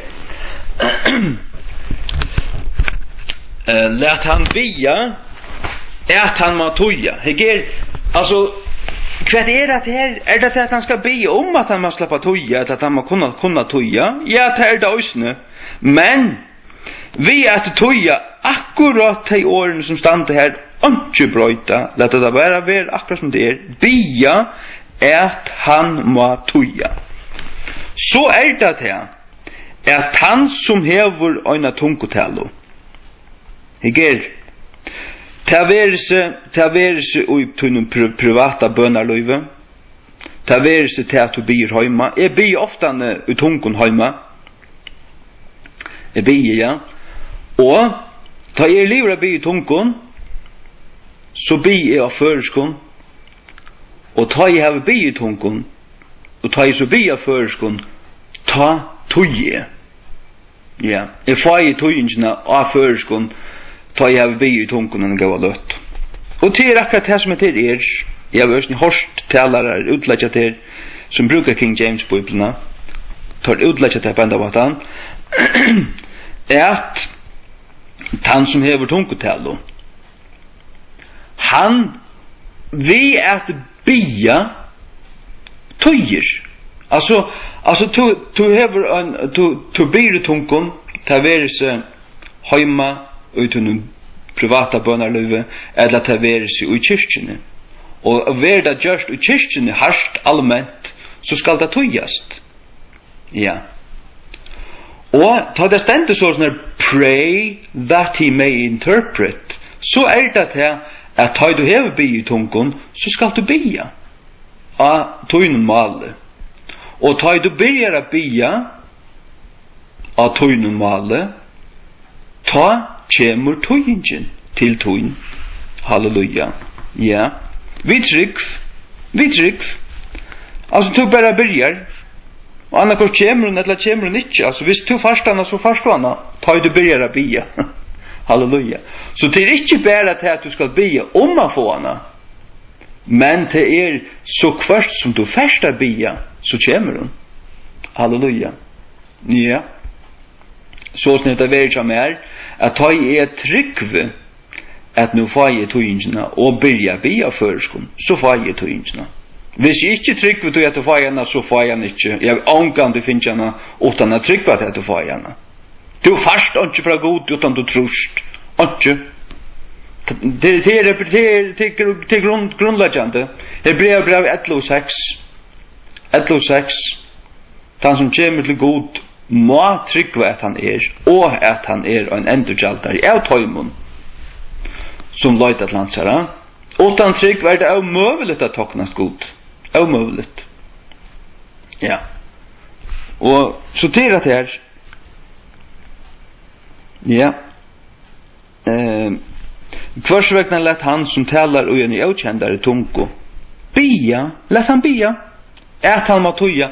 Alltså ja, det är bäget här att han må bia om att han må få tojingarna. Men också bia för att han ska få tojingarna. Det är bäge. Tog till øynasta ratta at køyra anka eika fyrirsetting inn her. Lata anka fyrirsetting standa. Kvørstje fyri eller Bæra sia, bia, at han må toja. Det er ratta. Det er det som stender i enske King James. Og det kunne gått av steg i enske King James.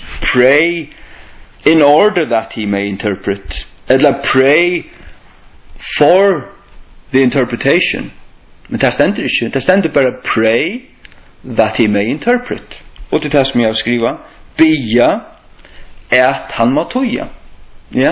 Hvis du bier i trygg at han har to bier i tungon her nu vant jeg til at for å få en tøying til at det som ber her bort. Og to bier og to bara og i trygg og i tunne hjärsta så trus du nu får jeg gjerne. Ja, hvis du så bier i tungon og steggar og bier i tungon så forstår han. Det har vi finnes ofta i min privata bønarliv, menkan. finns ju tøyingina bara. Och det kan gå komma som en längre bådskapur. Ja, tar jag haft mest bruk för det. Det är bara till att det blir. Vi tryck av förskon att han hade blir tunkon. Så kommer tøyingen. Det ska bara bli. Ja. Halleluja. Halleluja. Ja. Det var det. Det var det, ja.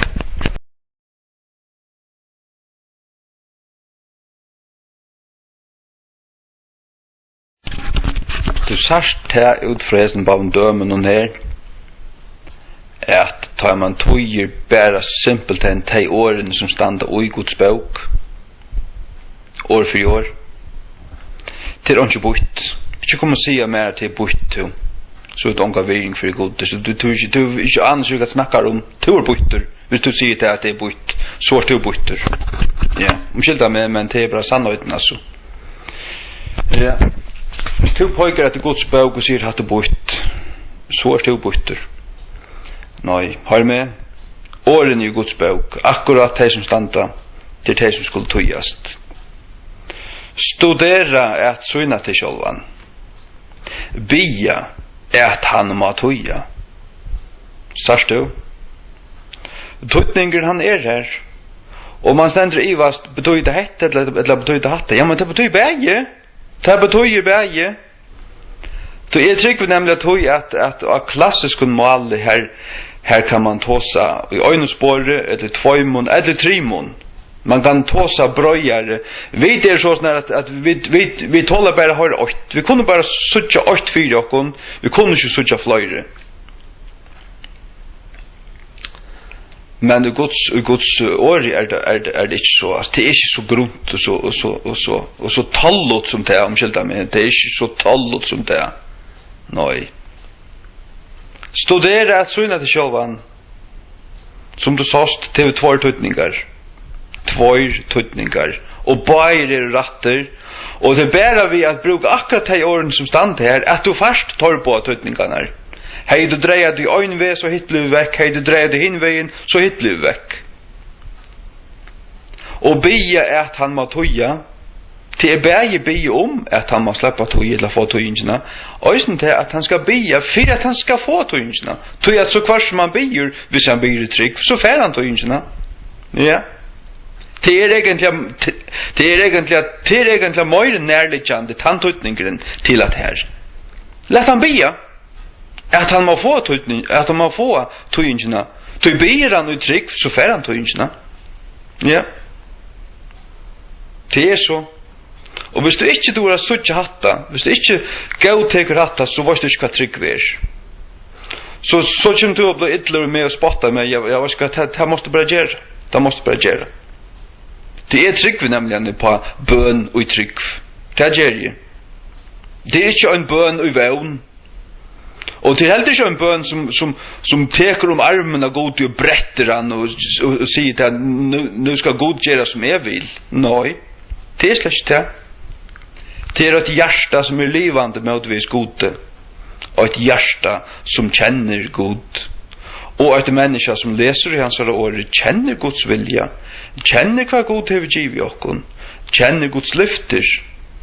Og i trygg byr samsværende vi tog. Samsværende vi tog. Og tror at så som er byr nu be är samsvärd med Guds ord. Är livet för han och så vidare. Ger det tar loter som hon tacknast och så vidare. Och så är ju lyft om till att kvärt som helst som är be om ta faje från honom. Känner du? Ja. Men det skal allikevel kryttast via syndra av common sense altså. Det skal det altså. Og syndra av common sense. Ja, hvis vi blir totalt kjøtligt, ja, så er det ikke det er ikke et hjärsta som lever nær god. Og det er at han har bønnen som stender i Jakobsbrevnen. Det er å bli ytla. Det er å bli for man må kunne øye det opp på lister så innar. Og det er faktisk noe få ikke. Det er vår ikke, nei. Det er faktisk ikke det. Nei. Det er måneder da. Det måneder at som stender i första Johannesbrev 5. 5, 14-15. Og hette treste som vi har av han at vi ber nekran lod samsvarende vi vilja hans han høyrer okkon.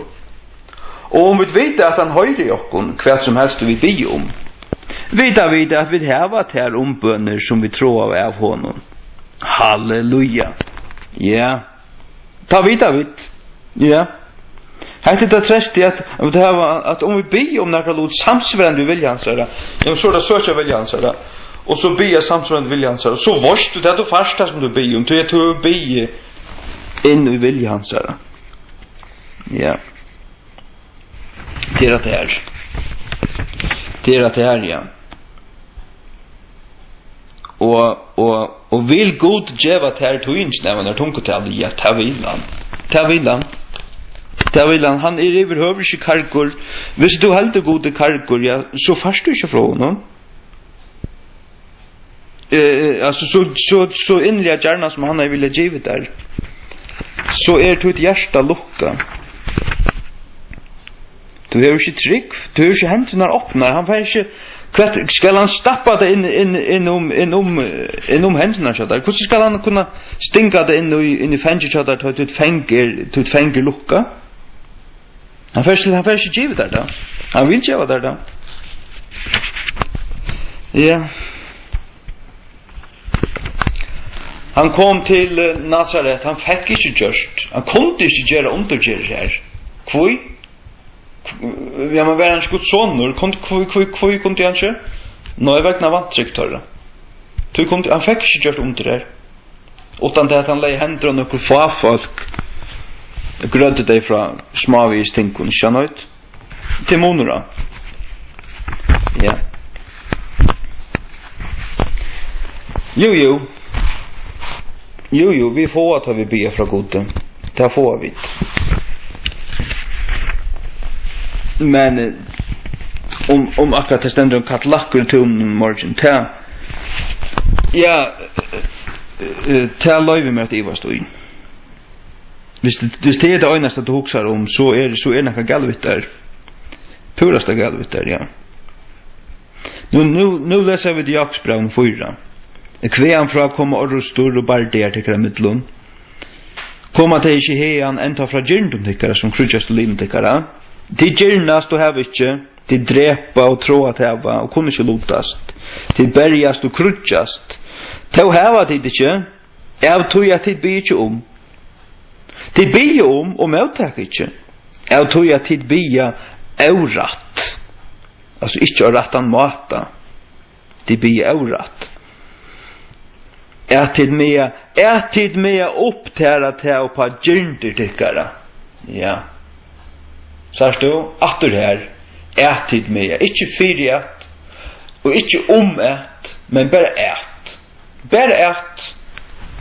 Tid bia, till motivet, tar med upptära på gyndir sådana. Ja. Oj. Vers 4. Tikkara hårkadlar og hårinnur. Vita til ikke at vindskapur heimsins futjenskapur tja gode. Hver som helst hesvegna og vil vera vinur heimsins futjende gods. Ja. Det det bi illa og bi auratt. Hvis man bier fyrir at kunna metta sitt egna kjøtt, sitt egna hold. Ja, det är be orätt och det är något som man fär bönarsvärde på. Så kristna lov är inte att lov så dus. Och hvis du bönar lov bär om din egen upprutning, din egen valsikning. Ja, valsikna det ruska som tror utgåva. Ruska det upp och kom på sjurasnen att det hade falskt. Totalt falskt. Ja. Det där. Nej.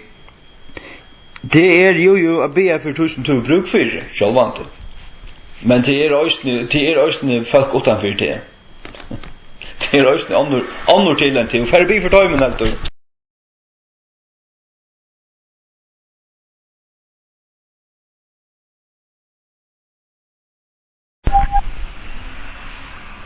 Jeg oppdager til i King James, enske King James Bibelen, at her stender vi først to, og her stender vi først unto. Og jeg husker nek om at her, tog at jeg lyser i Mosebøken, her taler Gud unto Moses, men to Aaron, og det er ikke bare øyne for, men det er satt av flere for. Han taler unto Moses og to Aaron. Og her er simpelthen, jeg husker om at her, jeg lyser jeg årene, lyser om det i boken, så Gail Riplinger også, at ordet unto, det er et helt spesielt ord. Og til slags til langt, og jeg var ikke om det var særlig enn jeg brukt nekrant og men hadde mer kallet et bibelord. Men det er, altså moner mellom to og unto, to er mer sånn her og retningen av. Men det er ikke sikkert at det fer helt i til sitt mål, og det er ikke sikkert at til døms hvis det er år som vil tale i, at det vil mottidgen. Men det vil sagt, og det vil sagt i retningen av en person. Men hvis det er unto, så er det, man kunne sagt at danskon hen til, eller hen over til, altså iver eller ja, ja,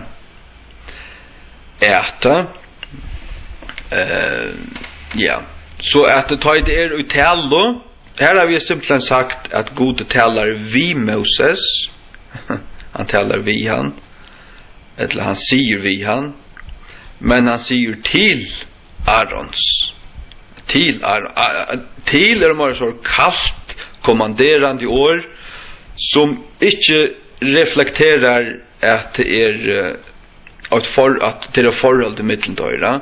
Aaron slapp ikke inn ut av aller høyligste, han hørte ikke god tala til sin så videre. Han slapp bare tala ut i høyliga. Moses, han tala ved god anlit til anlit, lukka som god tala ved en mann. Lukka som god, ja, anlit til anlit, så. Tog han moneren her. Og då sørst han bare i King James Bibelen. Og ta tog i King James Bibelen, så skal hun være rødt. Her som moner er gjørt da, her vil jeg skapa moner og selv om det ikke er til om allen. Ja. Vi sier omkant at sier et eller annet til omkran. Og til gjøres nedåt, men i mån til at sier et eller annet vi omkran, så er det kaldere og mer sånn der i retningen av, akkurat som to er. Men unto til er lukka som har sårt blett år, og sårt omfevnande år, og det er akkurat det samme som vi er. Ja. Ta det er mer ut i fysiske verden, at det stender om Jesus went to Jerusalem, så Jesus fører til Jerusalem. Men Jesus went unto the Mount of Olives, så er det mer enn at han fører i retningen av, han fører til det, og han fører oppad det, da var det, Olivenfjallet. Da har vi sagt, og Jesus fører Olivenfjallet noen. Han fører Olivenfjallet noen. Toi, forstiller der videre 2 personer inn i en rom her, og jeg sier vi til fær til horena, så har du ganske gynnsi til horena, og du er ganske steg en halva meter fra henne, eller 1 meter fra henne. Men hvis jeg sier vi til fær horene, hvis du så hokser du vel og virkelig om hva det er jeg sier, så har du fær ikke bare til horena, og nærheten av henne, men hvis du skulle fær henne, så du må fær iver henne, og nå med vi henne. Så er det året som sverar til unto, og to til det som sverar til to. Og i sommerføren har vi også brukt iverett, og i øynene året. ivrät. Hvis det är en nöklunda plan och nivå i det var det. Ja. Men hvis det kan være, hvis det ett eller som kanskje stender i Salmonen, at David he gave thanks unto God. Unto God. Eller ett eller annat, jag inte egentligen det kan vara kvar som helst, men det är mer uppetter till Guds, till mellan människa och God. Då är det mer ät gode. Ikke iverät gode, lukka som om han har vært av jøvnun planer vi okkon til han jo ikke. Men hvis det mer oppetter, men det mer enn bare i retningen av, men det fyrir allan veien fram, så brukar året ät. Men vi kvart det rettast ikke at bruka fyresetting, men bare bruka kvørjunfattelig. Tui unto styrer kvørjunfattelig, hvis man huksar så vel om malfrøyliga.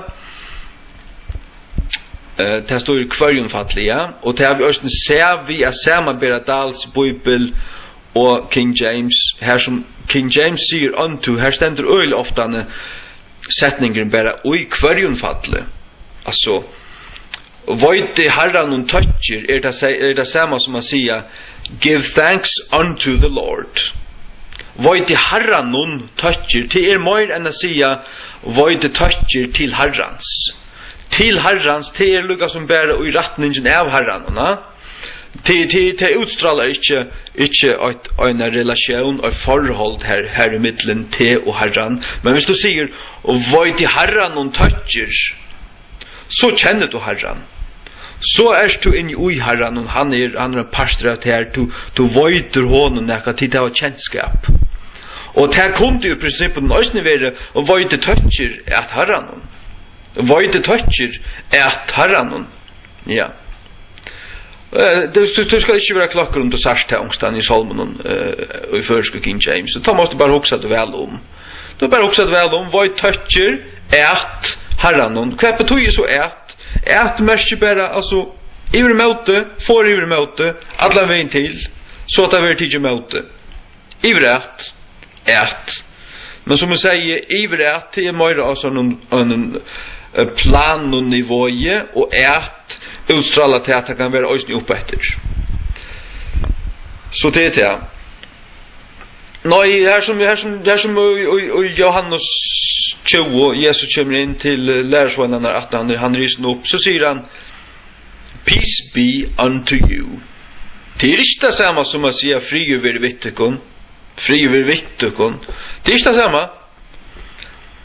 Det är lukka som fri över vittekon, alltså över vittekon, alltså kvar värld höra vi hen, kvar alla dörra färd, han tar värld här. Och Jesus först därför dem på den vägen. Han kom när vi inte där en gåva lötto. Men det som egentligen hände då Jesus kom in, det att han bär frien vissar och han gav frien över till toys. Över rätt honom. Toy det rättast att säga friur ver i ättikon. Eller än bättre friur ver i ättikon. Toy Jesus gav toimon suin fri. Han hukte på dörr, toiver bängner, han gav suin fri vid att komma till dörra och hitcha till dörra och tala fri ur sig över till torra och han ber om att torr skulle ta emot till frin och han egentligen gav toimon suin fri. Han gav dem suin fri. Det säger han också på ett dörrna för muy fri gevietekon. Och här var han kommen och hade första för att höra sig att här på andra mattan till det här han upplysning ta hever han frien att geva och ta han samman vi att han nu hever hela andan att öjbatar vi han andar ju att han säger tätjetid eller mot tätjetid hela andan eller tätjetid vi hela andan ja Jesus hever nu ta even naturliga att geva han gever och sån fri in i okkar anda in i okkar hjärta. Og det mer enn å sige fri over vittekon. Men det da han kommer inn i rommet, så det retta peace be unto you, fri over i vittekon. Eller fri over ettekon. Ja. Og første prenting stender fri over i nettekon, men det ikke helt rett. i æreprenting kommer standa friur vere i rættikum. Amen. Ja, jeg nevnte svengst. Svengst et vel varvårt mål. Vi passande sundergrøyninguna. Jeg vet ikke, jeg do ikke svengst som så, men jeg forstand det alt. Jeg klarer vel å lese det, og klarer ikke å prate det funnet seg slag, altså. Alt er fascinerad av døy, og man tar man det så vel. Tar sier til dem at gå i kyrko, at det her var det ågjer, det serverer vi til okkara o, ha? Og at møvelig år man ser årene, okkar tøyende innslag fra Sverige, så kjenner man fullt av årene natter, hatt det var først år, hatt det var utlengst år, og så er. Og sjåvan det var stor avvarskan av tyskon og franskon og alt muligt, men malig og i botten og grunn, strukturen og te. Han ekvelig vel varvøyder fra fotnare tøy.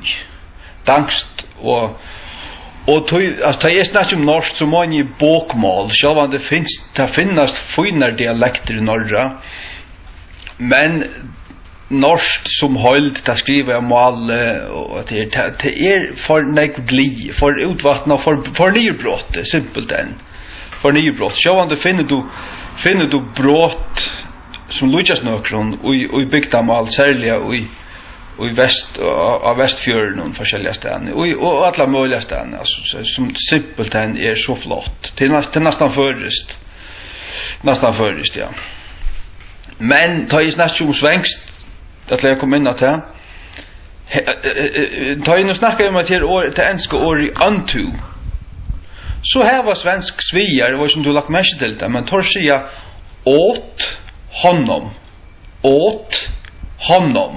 Altså et honom. Ta i der bruka kvørjonfattle som sånn til honom. Honom det samme som okkara honom, og det det som blivet til ham av danskona. Men av gamla danskon var det hannem. Hannem til det samme som honom, og samme som honom. Men svier sier altså åt honom. Her som vet at du bare sagt, vet at du bare tås i kvørjonfattle noen 8 fyrsetting, vet at du bare sagt honom. Ja? Vet at du bare sagt honom 8 fyrsetting, men her har vi simpelthen brukt til seg fyrsettingsna et. Som sværer til det svenska åt. Og det svenska året åt, det akkurat han inneheldur til fragrønnsene som jeg har givet deg, som også void, rent logisk hvert året mersker. Et mersker, ikke bare til, men det mersker at det fer ive til, og egentlig innui det som du tåsar om. Særlig hvis det andalig virer, og du tåsar om år, så det til at de renner sammen, og i stedet for hvis det til, så det bare i retningen av. Va? Så her sørst du, ja, jeg løyta i lunch etter noen år som kunne dekka onto, og jeg følte det og sa det, og jeg bare følte det ved at jeg var lyse flere år i King James-bibelen, at det var så rævlig enn more enn 2. Og så får jeg lese om det. Gail Riplinger skriver en 8-20 suger om bare hatt året, og så får jeg forstanda hva året Og så har vi en tåsa om det vi Tony Møllerskov, og han gav meg så forklaringen at det hen over imot, eller hen over til.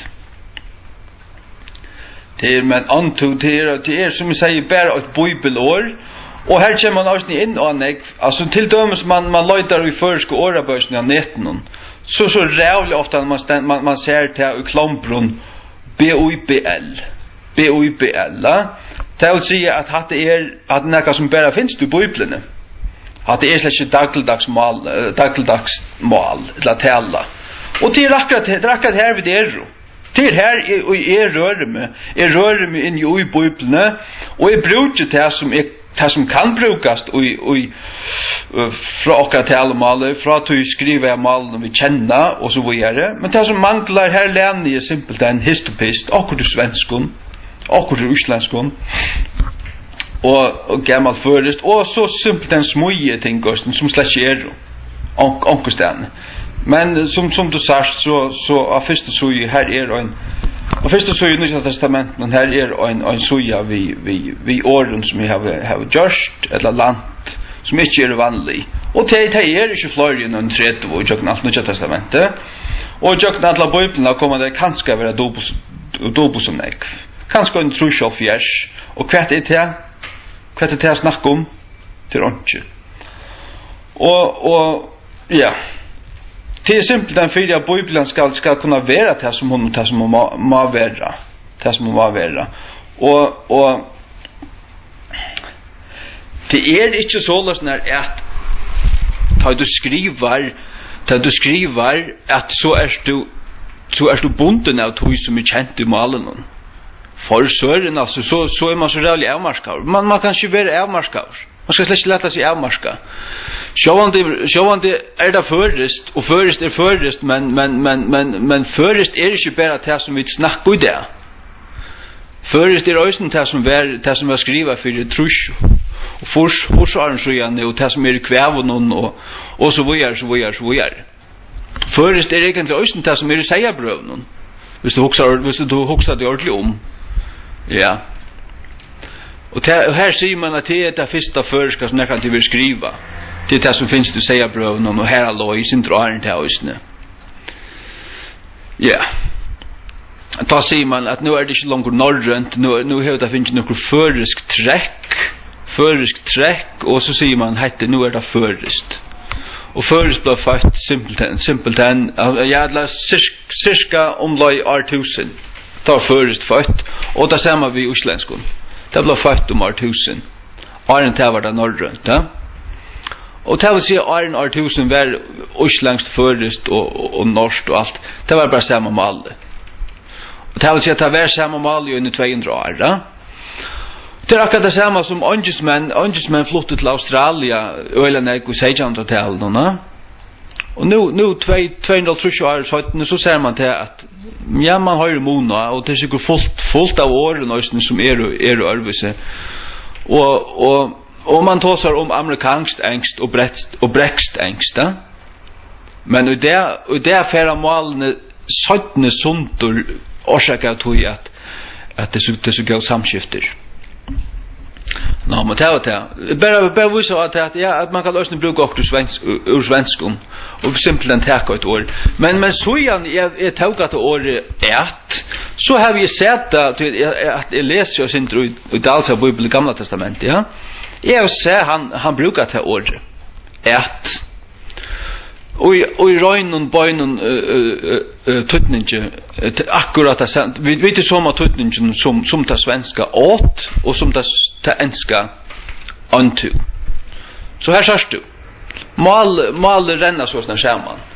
Men ok, nu tar jeg det året ordentlig fram, og for jeg bruker det ganske mye, og i øren sammenhengen enda nærkant jeg vil brukt før, og så det var et spesielt bibelbruk, og det var helt spesielt inni i bibelene til året, ja.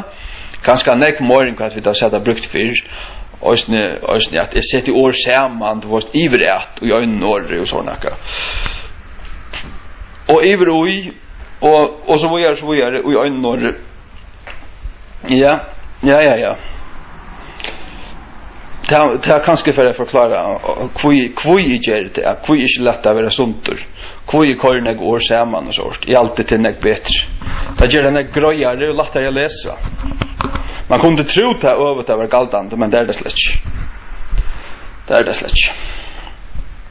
Nei. Skal jeg si det tar visst og nek bedre i mye, det tar 1600-tallet, tar visst og nek bedre.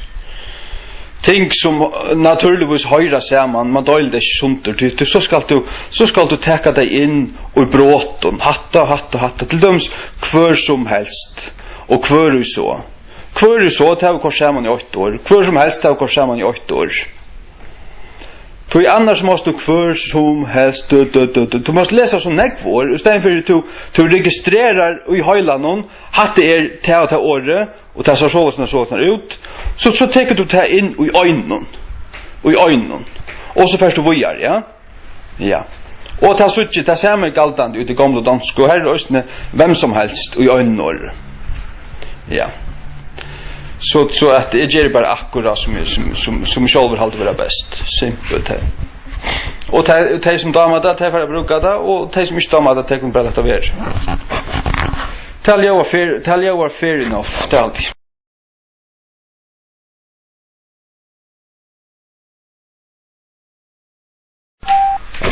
Heilig anden er nu oppi av Guds falskje. Ikke langur iver. Det var ikke hva iver er.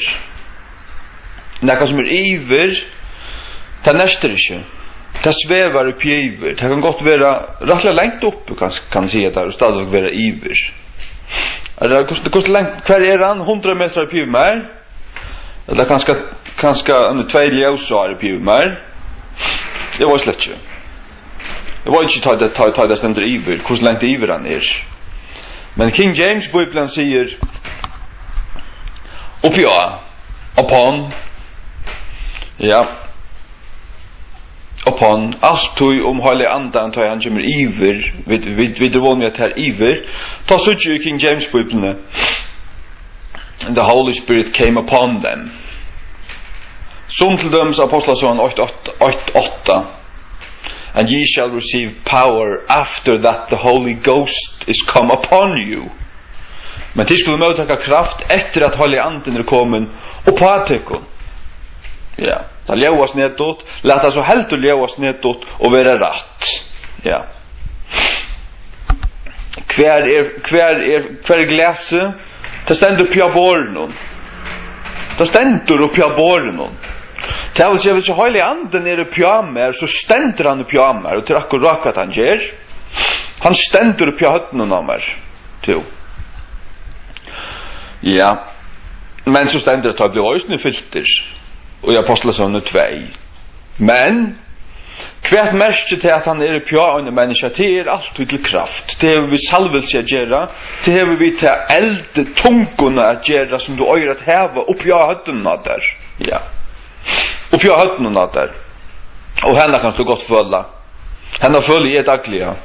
Ja, det gjør jeg altså. Og jeg har hørt ære menn snakke om et her. Jeg har hørt menn snakke om et her og tar føle av en kraft oppi høtten. Ja. Men jeg har et omgang til føle snakke oppi høtten, så kan jeg spørre om du har nekka. Så burde du ferdig sagt det, ha? Ja, så først du da. Jo, han er ikke iver nå. Ikke iver, men han er oppi av. Ja. Oppi av. Alt tog i samband med Guds kraft, øyne alt gamla testamentet, det stender at anden kom, ta kom ande herrans iver tann og tann. Ta stender i King James, and the Spirit of the Lord came upon, ja.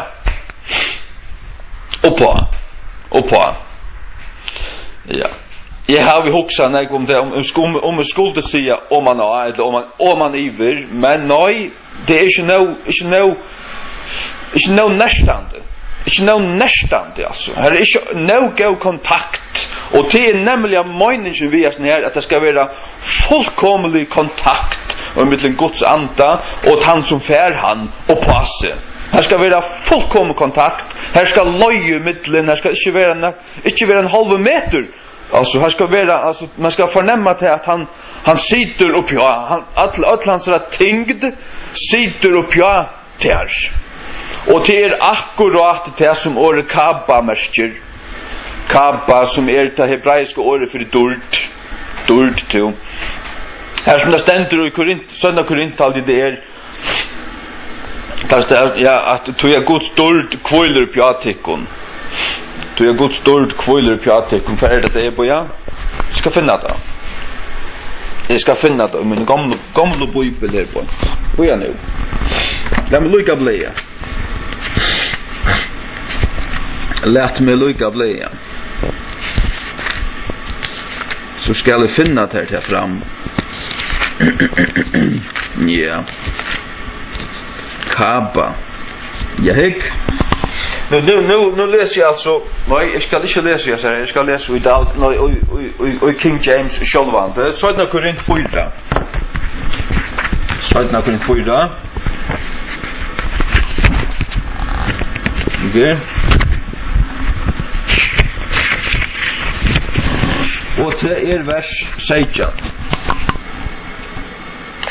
Tui latta loying okkara som best og et bil, viskar fyri okkun, oina nekv meira overhåndslia og evige tingd av durt.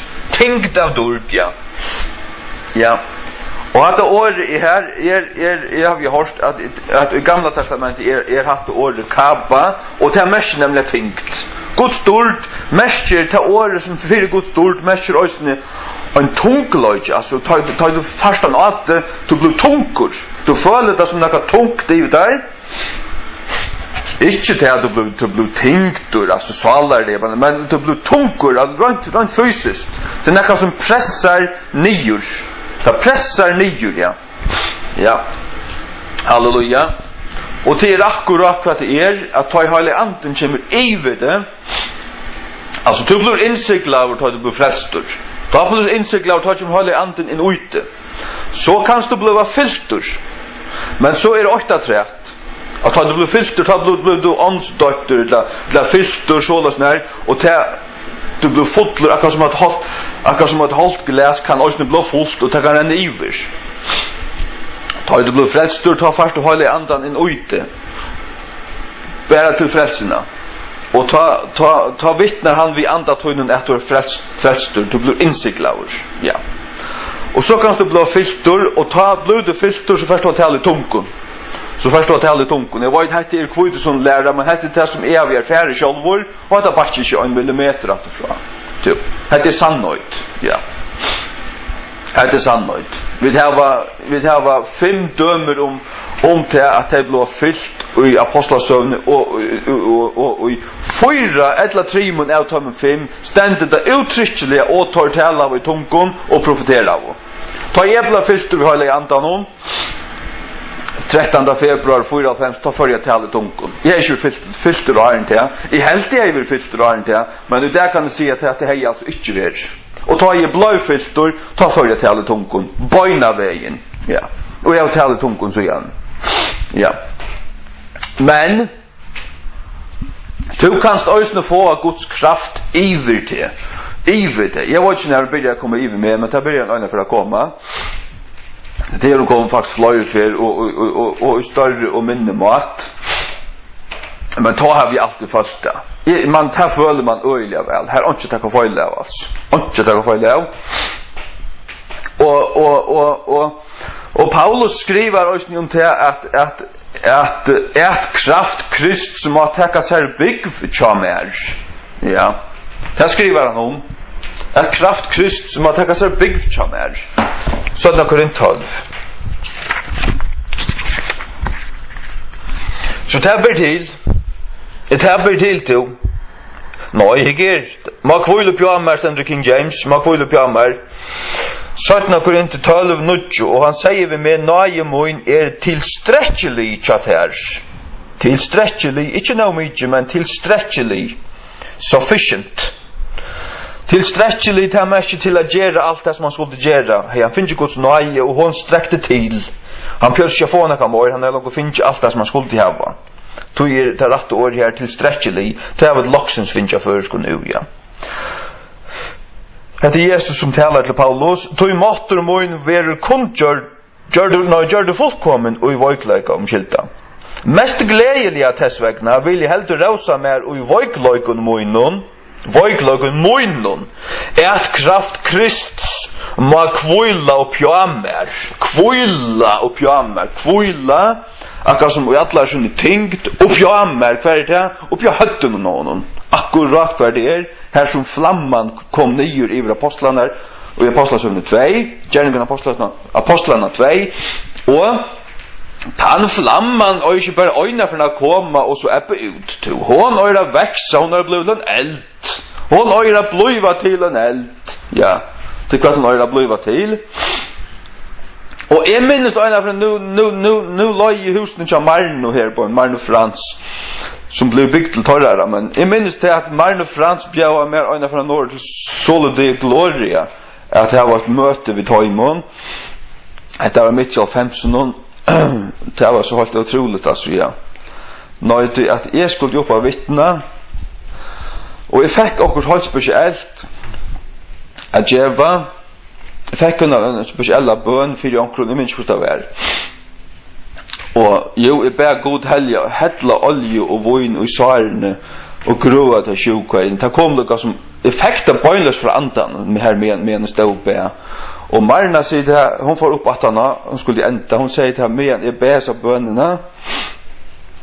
Så var en eld upp, hon så fick hon se en stora flamme upp i hötten kommer. Och en eld runt om allt änne och runt om hötte. Men en störst bal om att vi hötte. Ja. Ja. Och det var jag började vilja förvålla. För jag för det be. För jag för det började jag ta när 4-5 i be och så följde jag en eld upp i hötten simpelt än. Jag följde det kittlaje och följde det var elektrist i hötten. Och det är bara vax särskilt för 2003 framåt. Det är bara vax alltså. Det är bara här allt. När man lukar mycket men ja och en eld upp i hötten, va? Jag säger bara det. Jag säger bara det var det som Marna säger, ja. Men lukar mycket, jag tar som skulle östen säga det var det att ta i bär sig bönna som fick från hela andan. Ni hörde igen och hjärtan från hela andan. Ta blev en kona grött. En kona som hej stora ryggtropplagar hållt nyast ryggen ner mot mjötnen. Hon säger till att bant ta i bär häsa bönerna. Som Marna Øysten sa att ta hon sa han elden fiver ta i bär ta bönerna. Ta för en varme ner i jorden atlan kroppen ner i ryggen och hon blir grött. Momentant. Halleluja. Halleluja. Så Guds kraft hon är där. Hon är inte ivet där till. Nej, stackars vet hvis jag håller anten är bara piver eller iver och vad är han så? Nej, han ska nästa.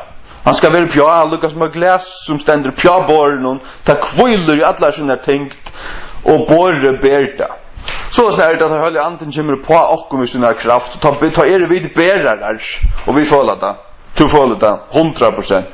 100%. Ja. Halleluja. Jag kom in här i stoven i morgon.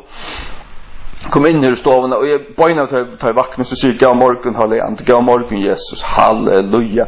Och så fär jag upp. Spänter du på dagen. Ja. Jag är bara god men jag är nog. Han är mer nog ska jag säga där.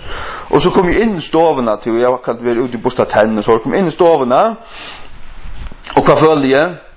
Bøyna veien og kom inn i stovene. Jeg satt her i stovene til klant 2 og gjør skvatt. Samma vi god, ja. Men bøyna veien jeg kom inn i stovene så føler jeg han der. Og jeg føler bøyna veien leks tekjem i høyre håndene kommer. Jeg føler Guds salvelse helt til steder. Halleluja. Og så blir jeg genga rundt i stovene spekelig og bia. Och hon var här alla tøyina. Halleluja. Ja. Så Guds kraft också näka som man säger och enskon it lingers, ja. A lingering presence of God. Eller vad man ska säga att han kviler och stenen eller han kviler upp på stenen. Ja. Simpelt en vi synnare kapa dord som mäster att landsra tänkt. Halleluja. Nå men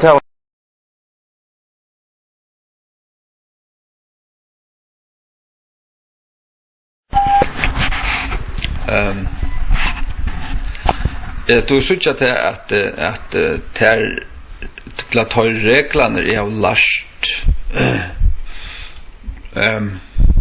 efter Holmsens lärdom om när vera skal ha ett och när det inte ska ha ett.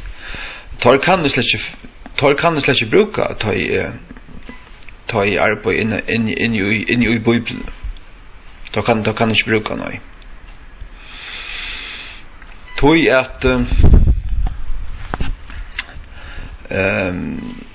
jag hade vi brukar så ölen vera vi ett och vi tåsar så utopiskt. Men god tåsar såleis at han sier at tingene er det. Altså, ta god sier at nekka skal være, så sier han øyelig ofte at det er. Altså, og ta god sier at nekka ja, så kan han ikke brøyta det. Og ta kjemur. Og jeg tog i forskjellige steder nu ferdig jøk nok her i åretøkken kapittel 13 vers 18 leser først i engelsk King James. Poverty and shame shall be to him that refuseth instruction, but he that regardeth reproof shall be honored. Og så rettelig sier point, arme og skam skulle være til hansara og i havnar løybøyning, men han og gjør gæter etter formening skal være høyravur. Og jeg sitter her og hukser, skal si vera vi ett, eller skal si vera utan ett. Hei det ikke vært Bibelen i fekst vi, så har jeg sett ett her. Ja. Tog jeg at ut naturlig, så det sånn, ja, så ja, okay, arme og skam skulle være til hans her i havnar løybøyning. Han havnar løybøyning nu. Det vil si at øyna fyrir tøyne fyrir han at arva, at fyrir han få at det her arme og skam. Men så det ikke godt. Hvis du havnar løybøyning nu, så sier god, arme og skam, det tøyt. Altså, tja god, det virkar alt på en av veien. Så løsner at om det ikke kommer på en av veien, ja, det er en spørning grunn tog, men to farsta. To farst, det som du setter nøsten etter, det som du setter nøsten i møte. Og snakka som det stender her, men han og djever gæter etter formening skal være høyravur. Og en annar djever gæter etter formeningene, formening til anmenning, formena merker at leggja godt nyr ui vi anmenning. Så løsner utlegger man hatt år, at det godt gammalt bibelår, som også nyr dangst, men det ikke pett jo i at det veldet år. Han og gjør gæter etter formening skal være høyravur. Ja. Nei, jeg halte det hvis man sier vera vi edd, så utsetter det alt, så det alltid utsett. Og det har faktisk, det har vært sånn utsett at det kommer omkant. Det kommer omkant. Men så god det så løsner at han sier at det det Ja. Det gjør han. Han sier hva skal være, og så blir det. Det blir. Til dømes, vi skal ta døme. Vi skal ta døme til Lukas. Lukas 13. Vi kan finne det. Vi har slett ikke blitt opp, jeg tror man ikke får gjøre det her. Men nå, ja, nå kan jeg da være veien, ja. Lukas 13, la meg heller lese før King James i kjensko. Du kan bli opp her.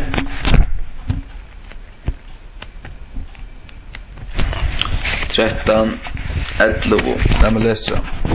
Og så i her var en kvinna som hei en ande av voikloika 18 år, og var bojen saman. Hun var bojen saman til henne støva, og kunde av angan hatt rette opp seg sjølva.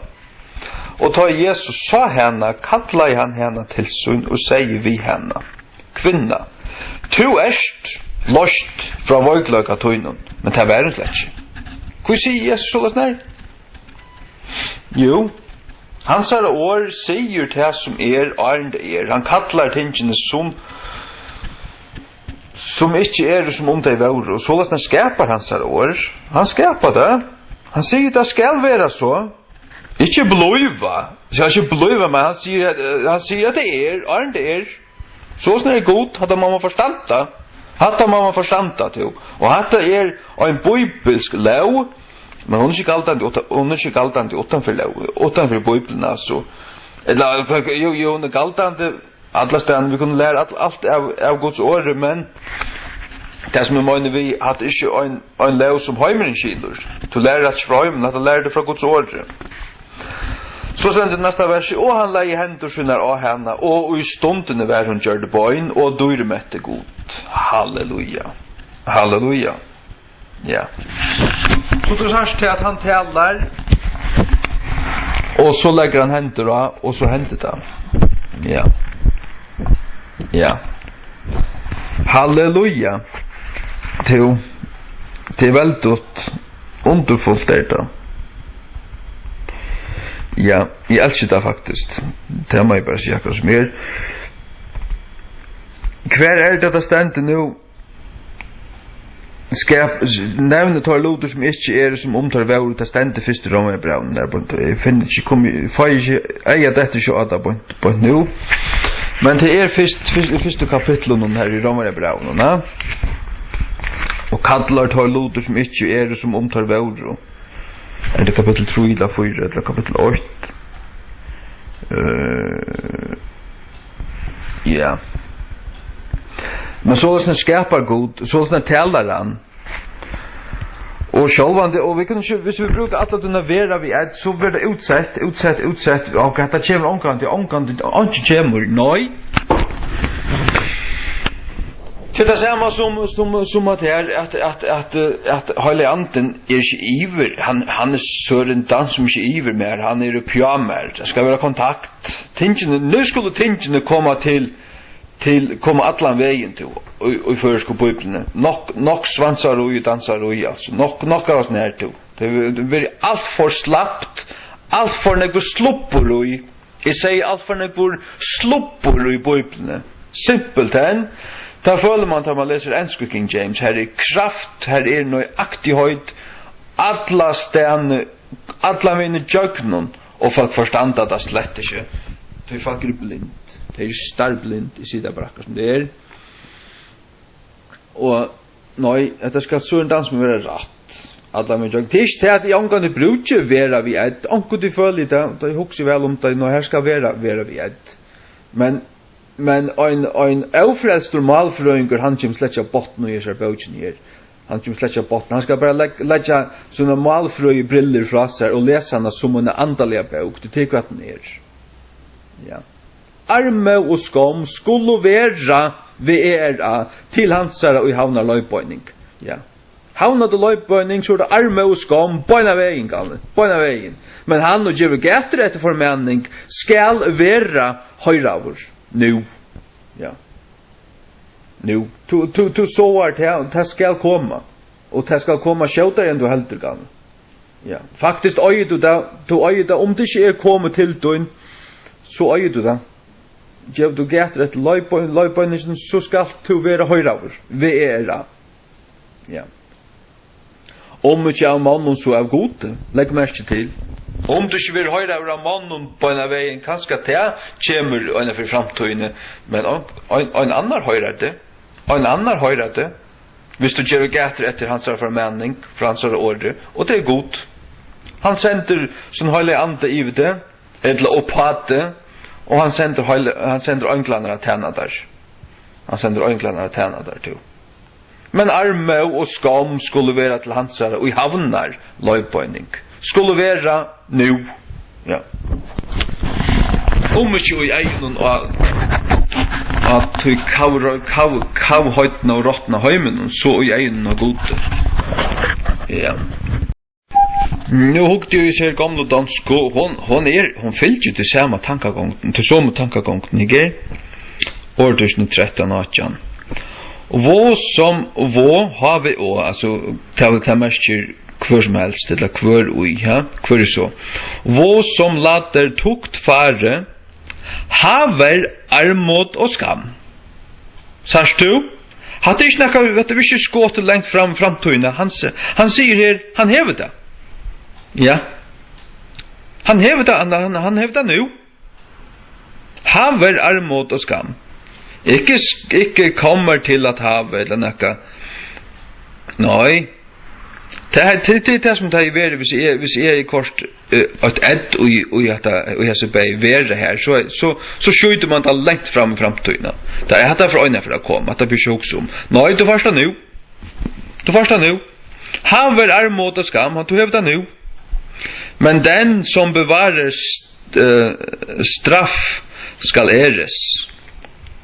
Ja, så då sägs det att den där Bibeln här hon negnar som King James och tankegången och i Guds ord negrattar.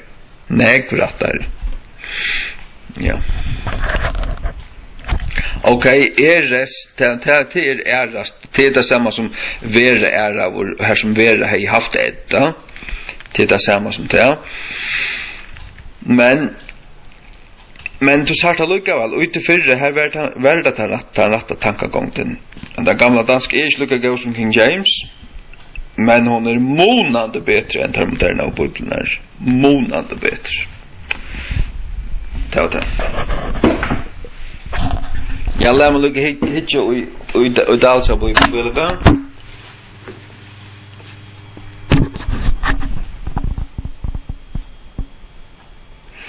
Arme og skam fært han og ikkje anmenningsskøyter, men han og teker vi refsing fær høyur. Ja. Ok, jeg slett ikke gale. Fær. Ja, fær da, ja. Ja. Men at det så en annen åring enn King James. Men vi talte okken avvidelig til King James. Til henne som tog og ferdigt.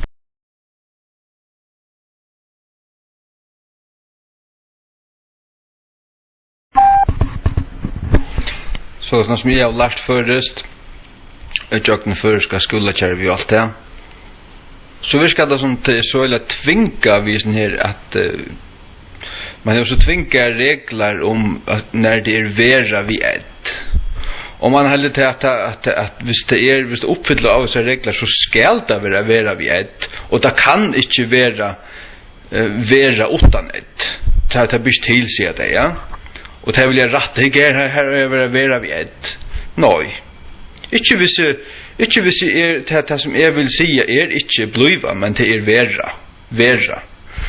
Och ska jag säga att nu har vi ser gamla danskor från 1632. Vera vi ett, det är det samma som det danska blive.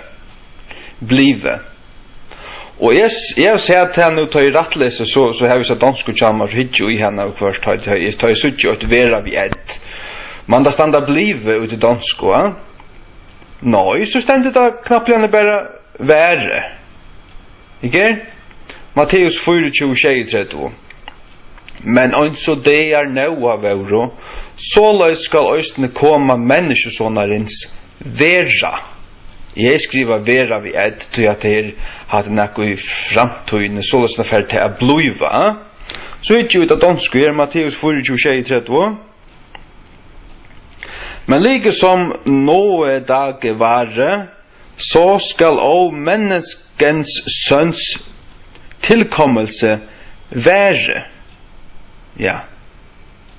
Lika som det är noa vauro VORO så skal også komma människosonarins vera VERA. Ja. Och så huxar man må ha det här ändliga vera bliva i behöver inte. Man får inte tvinga allt efter omkring idiotreglon och slätt inte huxa om vad det är man skriver. Så aldrig man blir bortor så letar man sig styra av en politistate, näka som logist tog, näka som lukka som, ja, stateren och etablera ska bara simpelt diktera och vi skulle bara marschera som näka löjsoldater, det finner vi slett inte ut. Inte räcka som jag vill. Nej, alltså så ska också komma människor som är vera. Så veror till att vera VERA. Ja. VERA. Hvis man kan säga det här danskon och det kan man. Så det ska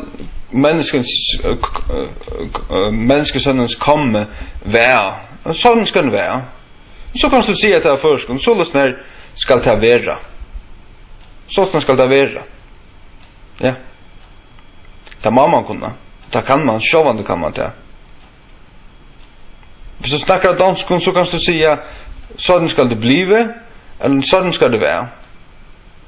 Så måste du kunna ta östliga förskon.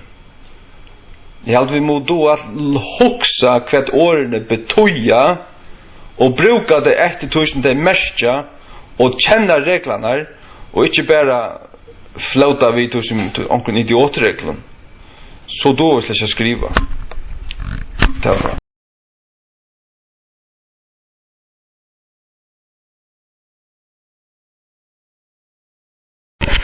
Vikkaur fiktiver hottur, halt jögnumfærdur.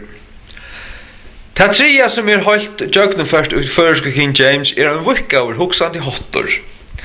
Vi suttja lauter av vesen i føreskun, tå best og i innskistelo, så som god gave, gengis ter vel gagnestikun, edla permissivare telo, mel i han kat hon lister, og så vidare.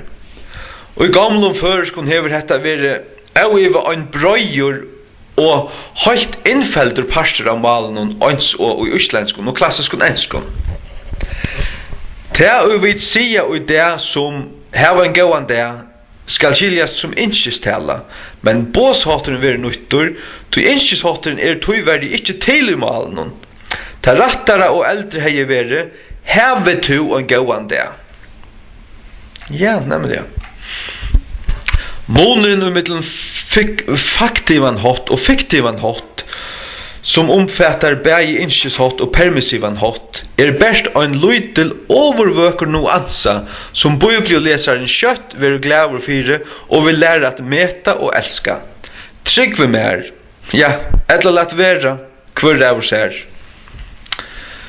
Vi kunne løyga til uslengst og kærløyga til King James-bibelna, hennar neivløyga, markbrottni og flottløyga, hever mer tidsist, vi gods nøye, at finnje innførst hetta og i føresk og King James, take or leave it. Rent teknist virkar det såløys at ein tåsar okkurst fiktivt, altså som ikkje bøynløys såløys røyndu veru og bøynt nu, så flytur sagnorshotteren fra stigen han og nýur og fyrsta person eintal sagnori heldur sun upprunalega stón og fer eina ending som i fyrsta persone have færre komme og så vidare. Hesa mekanismu har vi lært ur gamlun enskun og i uslenskun hetta eitt sindur flaktare og logist meir tuskun. Dømi 8. Hugsandamal. If it be thou, or be Louiser møvlagan for de øveta. Altså, if it be thou, ikke if it is thou, men if it be thou. Faktivt hei vere, since it is thou, or is Louiser at ha ein annars hoksaie, såløys og røyndu veru. Uslengst. Hoksandamal ef það skjert þú, faktivt, eftersem at það þú. Altså, det så snar røyndu veru. Først King James mal, hugsande, ta vere tu, vere langt fra fyrsta person i eintal, vere, utan tog ta kjemur fra at vera, ikkje vera vi som det samme som bluiva. Faktivt, ettersom at det tu. Ikkje men at det ratta. Døme 2, Johannes 20:15. Jeg leser King James. If thou have, hugsande, borne him hence, tell me where thou hast, faktivt, laid him. Hast, andre personer øyntal, dettur nyer til have, fyrsta person i øyntal, ta til hugsande mal. Uslengst. Ef þú havir, hugsande mal, boret han hedan, segðu mér hvar þú hefur, faktivt, lagt han.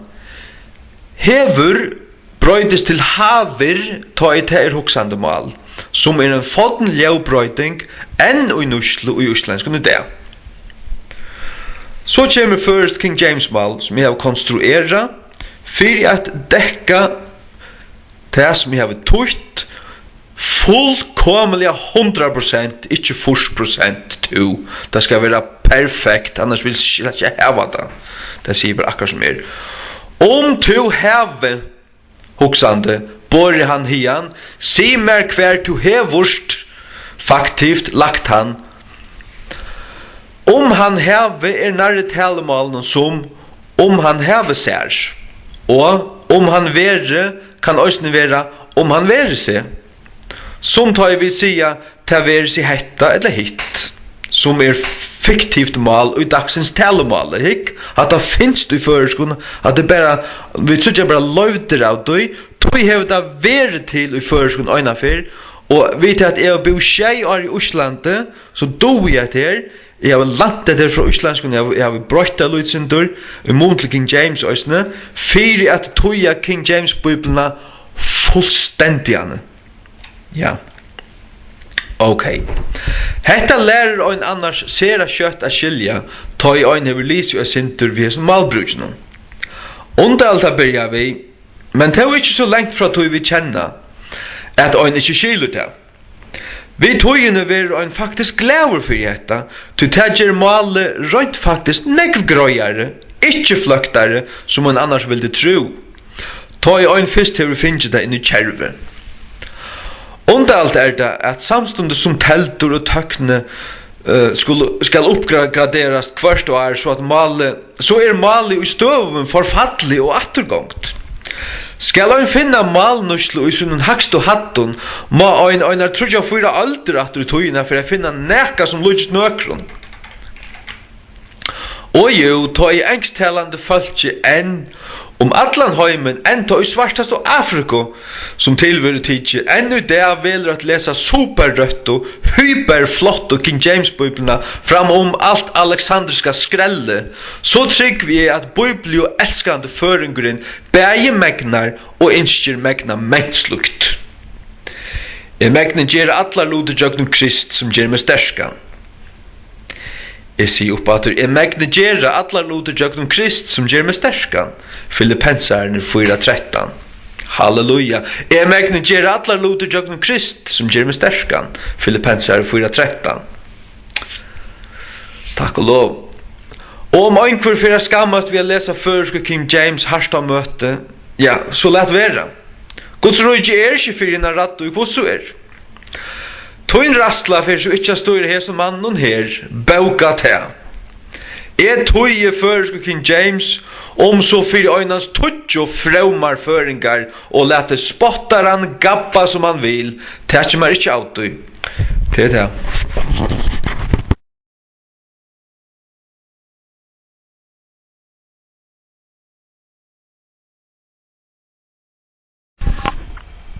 Og i Johannes 2:20 stendur et vers som drankarnir, vingurglarnir to. Veit hei ofrelst og til som påstand og til som vilja liva fram i synden. Tom dama grulja vel til verset om føresko på Bibelen.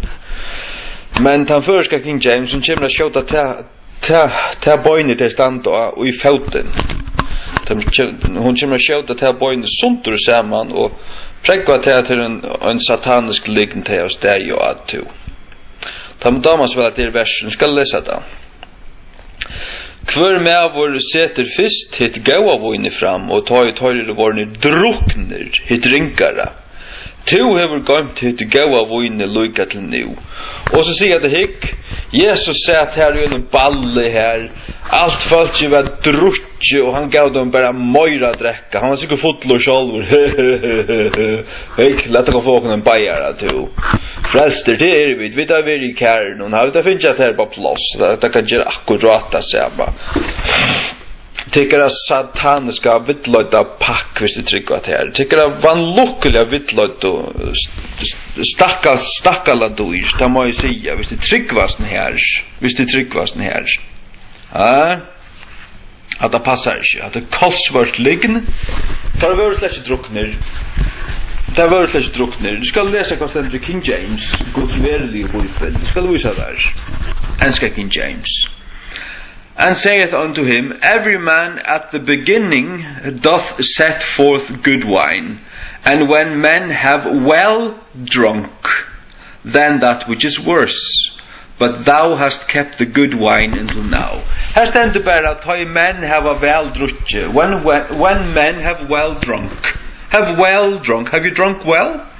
Have du drukje vel virkelig? Altså, have du drukje nok? Have du drukje til autistan? Eller så nek som du vil hava? Det er bare at det er øynast at det betyr. Det betyr at det er Anke vi til å gjøre være skuit amrande, skuit fotler og så drekka møyr. Det kan jeg fortelle til kun. Det er anke vi til å gjøre. Det kan få skjauta hans liktene øynaferna og i fauten og splittra det her bøyne så sunter du saman som man sier vanlukkelige vittløyde baptistar i landen standoa. Ja. Det kan bare skjauta det her sunter du saman tor som vil halda av fram å drekka pastanda tor frelster. Nei. At det passar slett tid. At det passar slett ikke. Jesus var ikke ui en brittleipær som alt var skuitfullt og gav dem møyr av fermentera av vin jeg drekka så tar kunde simpelthen drekka så blørefotlar. Det passar slett ikke. Det passar slett ikke. Jeg sier det brakkar som det er. Ja. Nå leser vi for King James og sier vi han hver ein mever at byrja vi sette fram godt vin og ta i menn heva veldrutje ta det som verre. Men tu hevur gømt ta gava vin inntil nu. Så her var det sannløkan tid. Du kunde bare gløyma alt det her. Jeg ble flikkvande drøn ører til å høyre så likten her point. Du sier bare akkurat mer, det er vanlukkelige vittløyt. Jeg vet ikke hver vittløyt ikke, men ja, bøybelene som vi har haft, så kallet bøybelene vi har haft her i 100 år, det er vittløyt ikke. Jeg ble dundrand i overtøy sånn månen her, og ikke så kallet bøybel som Dale vil give ut. Da jeg sa at det her, at det passer slett ikke. Det passar slett ikke. Jeg alltid finner gilt av sånn her. Jeg alltid finner gilt av sånn her. Og til vantryggvande, og jeg vil si falsprøver. Jeg var alltid slangt at her ut. Vi er noe smoskun smøyre. Hjemme Jesus. Var bittla bekanna til. Ja. Nei. Jesus var bittla bekanna. Ja, og de drukku vin, men hva skal vin være til å gjøre noen? Ribenasaft. Det var ribenasaft. Ja. Ikke utan det var brennevus drankarar som låt ta gjer i 2 år så du ballavus. Men det kan godt være at det har drukke vin som har vært totalt alkohollest. Men det kallar det vin lukkavel. Det er viner så tar man det var vinsaften. Det var saften ur vindruvene. Det var det som det kallar vin. Det er egentlig hva vin er i prinsippen. Ja. Men hvis du letta gjerra, ja, så er bare 8 sier vitte. Hvis du gonger og drekker det fotland og alt det her, takk og vende simpelt hen, og kallar du tryggvann du gjerst det, ja, to er lengt ut, to er digitally omvendig for nein, det er det øyneste jeg sier, vitte. Og det er ikke skylda for å sier, det er bare sannøyd. Det er bare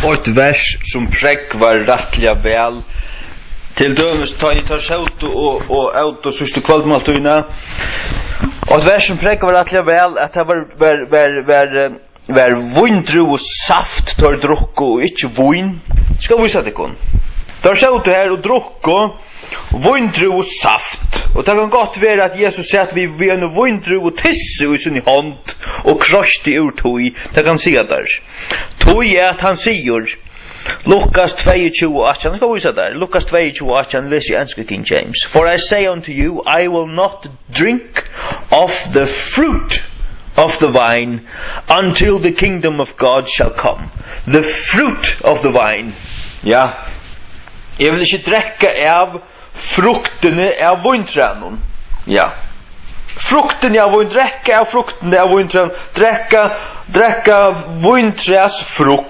fruktsaft drekke av fruktene hva drekker man så hvis man drekker av frukt så drekker man fruktsaft ja man drekker det som kommer ur frukt drekker av fruktsaft han sier slett ikke til at han drekker vin her til han sier slett ikke til Og det var lika halsøtlen som presta patcheners land nån som ligger og støyter 12% alkoholvin i sånne filter.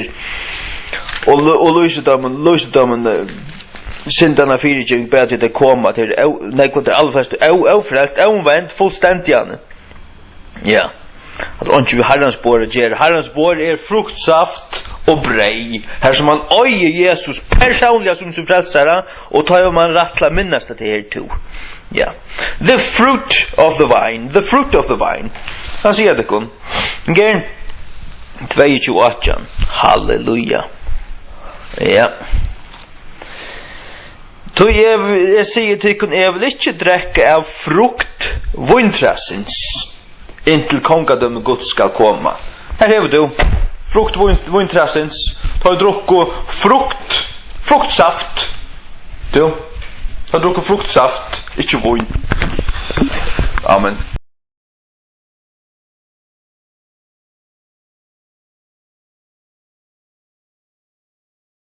Og et annet vers til å pregva til som vi leser på en her tja Lukas 22 om fruktsaft eller saft, fruktene av vintræna og i Genesis kapittel 4 her har vi Josef og i fangsle sammen vi en skontjara tjafara og en bækara ja.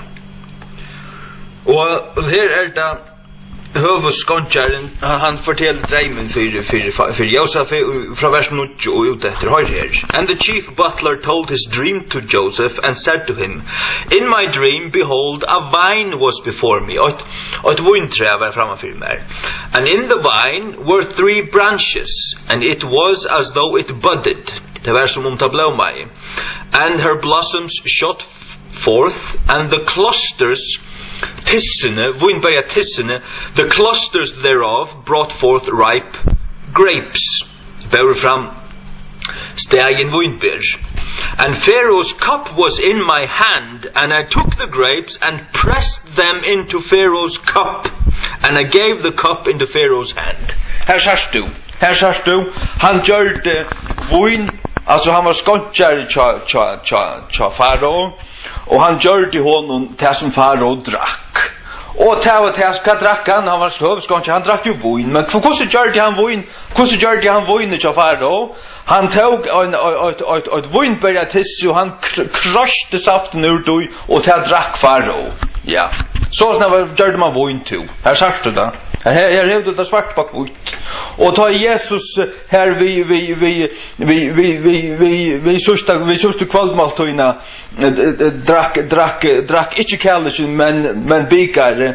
Han tåsar om vin, han tåsar om avvøkst vintrassens. Det det som han tåsar om. Han kunne godt ha haft det her vindrur her av båren, og ta det drukk og krøste det bare saftene nere i bikar og drukk og te. Akkurat som det benna saft. Akkurat som det benna saft. Flens og spotta til kan drankare pakk. Klaksvøk og alla steder rundt med land, baptista drankare pakk tid. Vendi om. Jeg sier bare akkurat som ja. Amen.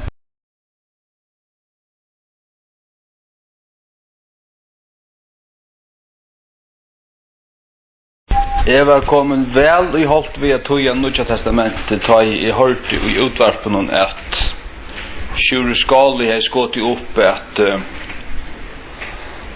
det skulle bli frukt av bruka X og Z og tarbakstavner C og sånt. Jeg var kommet vel i holdt ved at tog Nødja testamentet og hva brukte jeg? Brukte alle disse bakstavner sjølvande, ja. Så det ja. Så tar vi våre søgnere sjøverfattene til. Tar vi søgnere sjøverfattene. Ja. Ikke til at jeg brøt i munnastøven ekkur som helst. Eller hei brøt denne. Jeg sa bare til at jeg skulle være uier.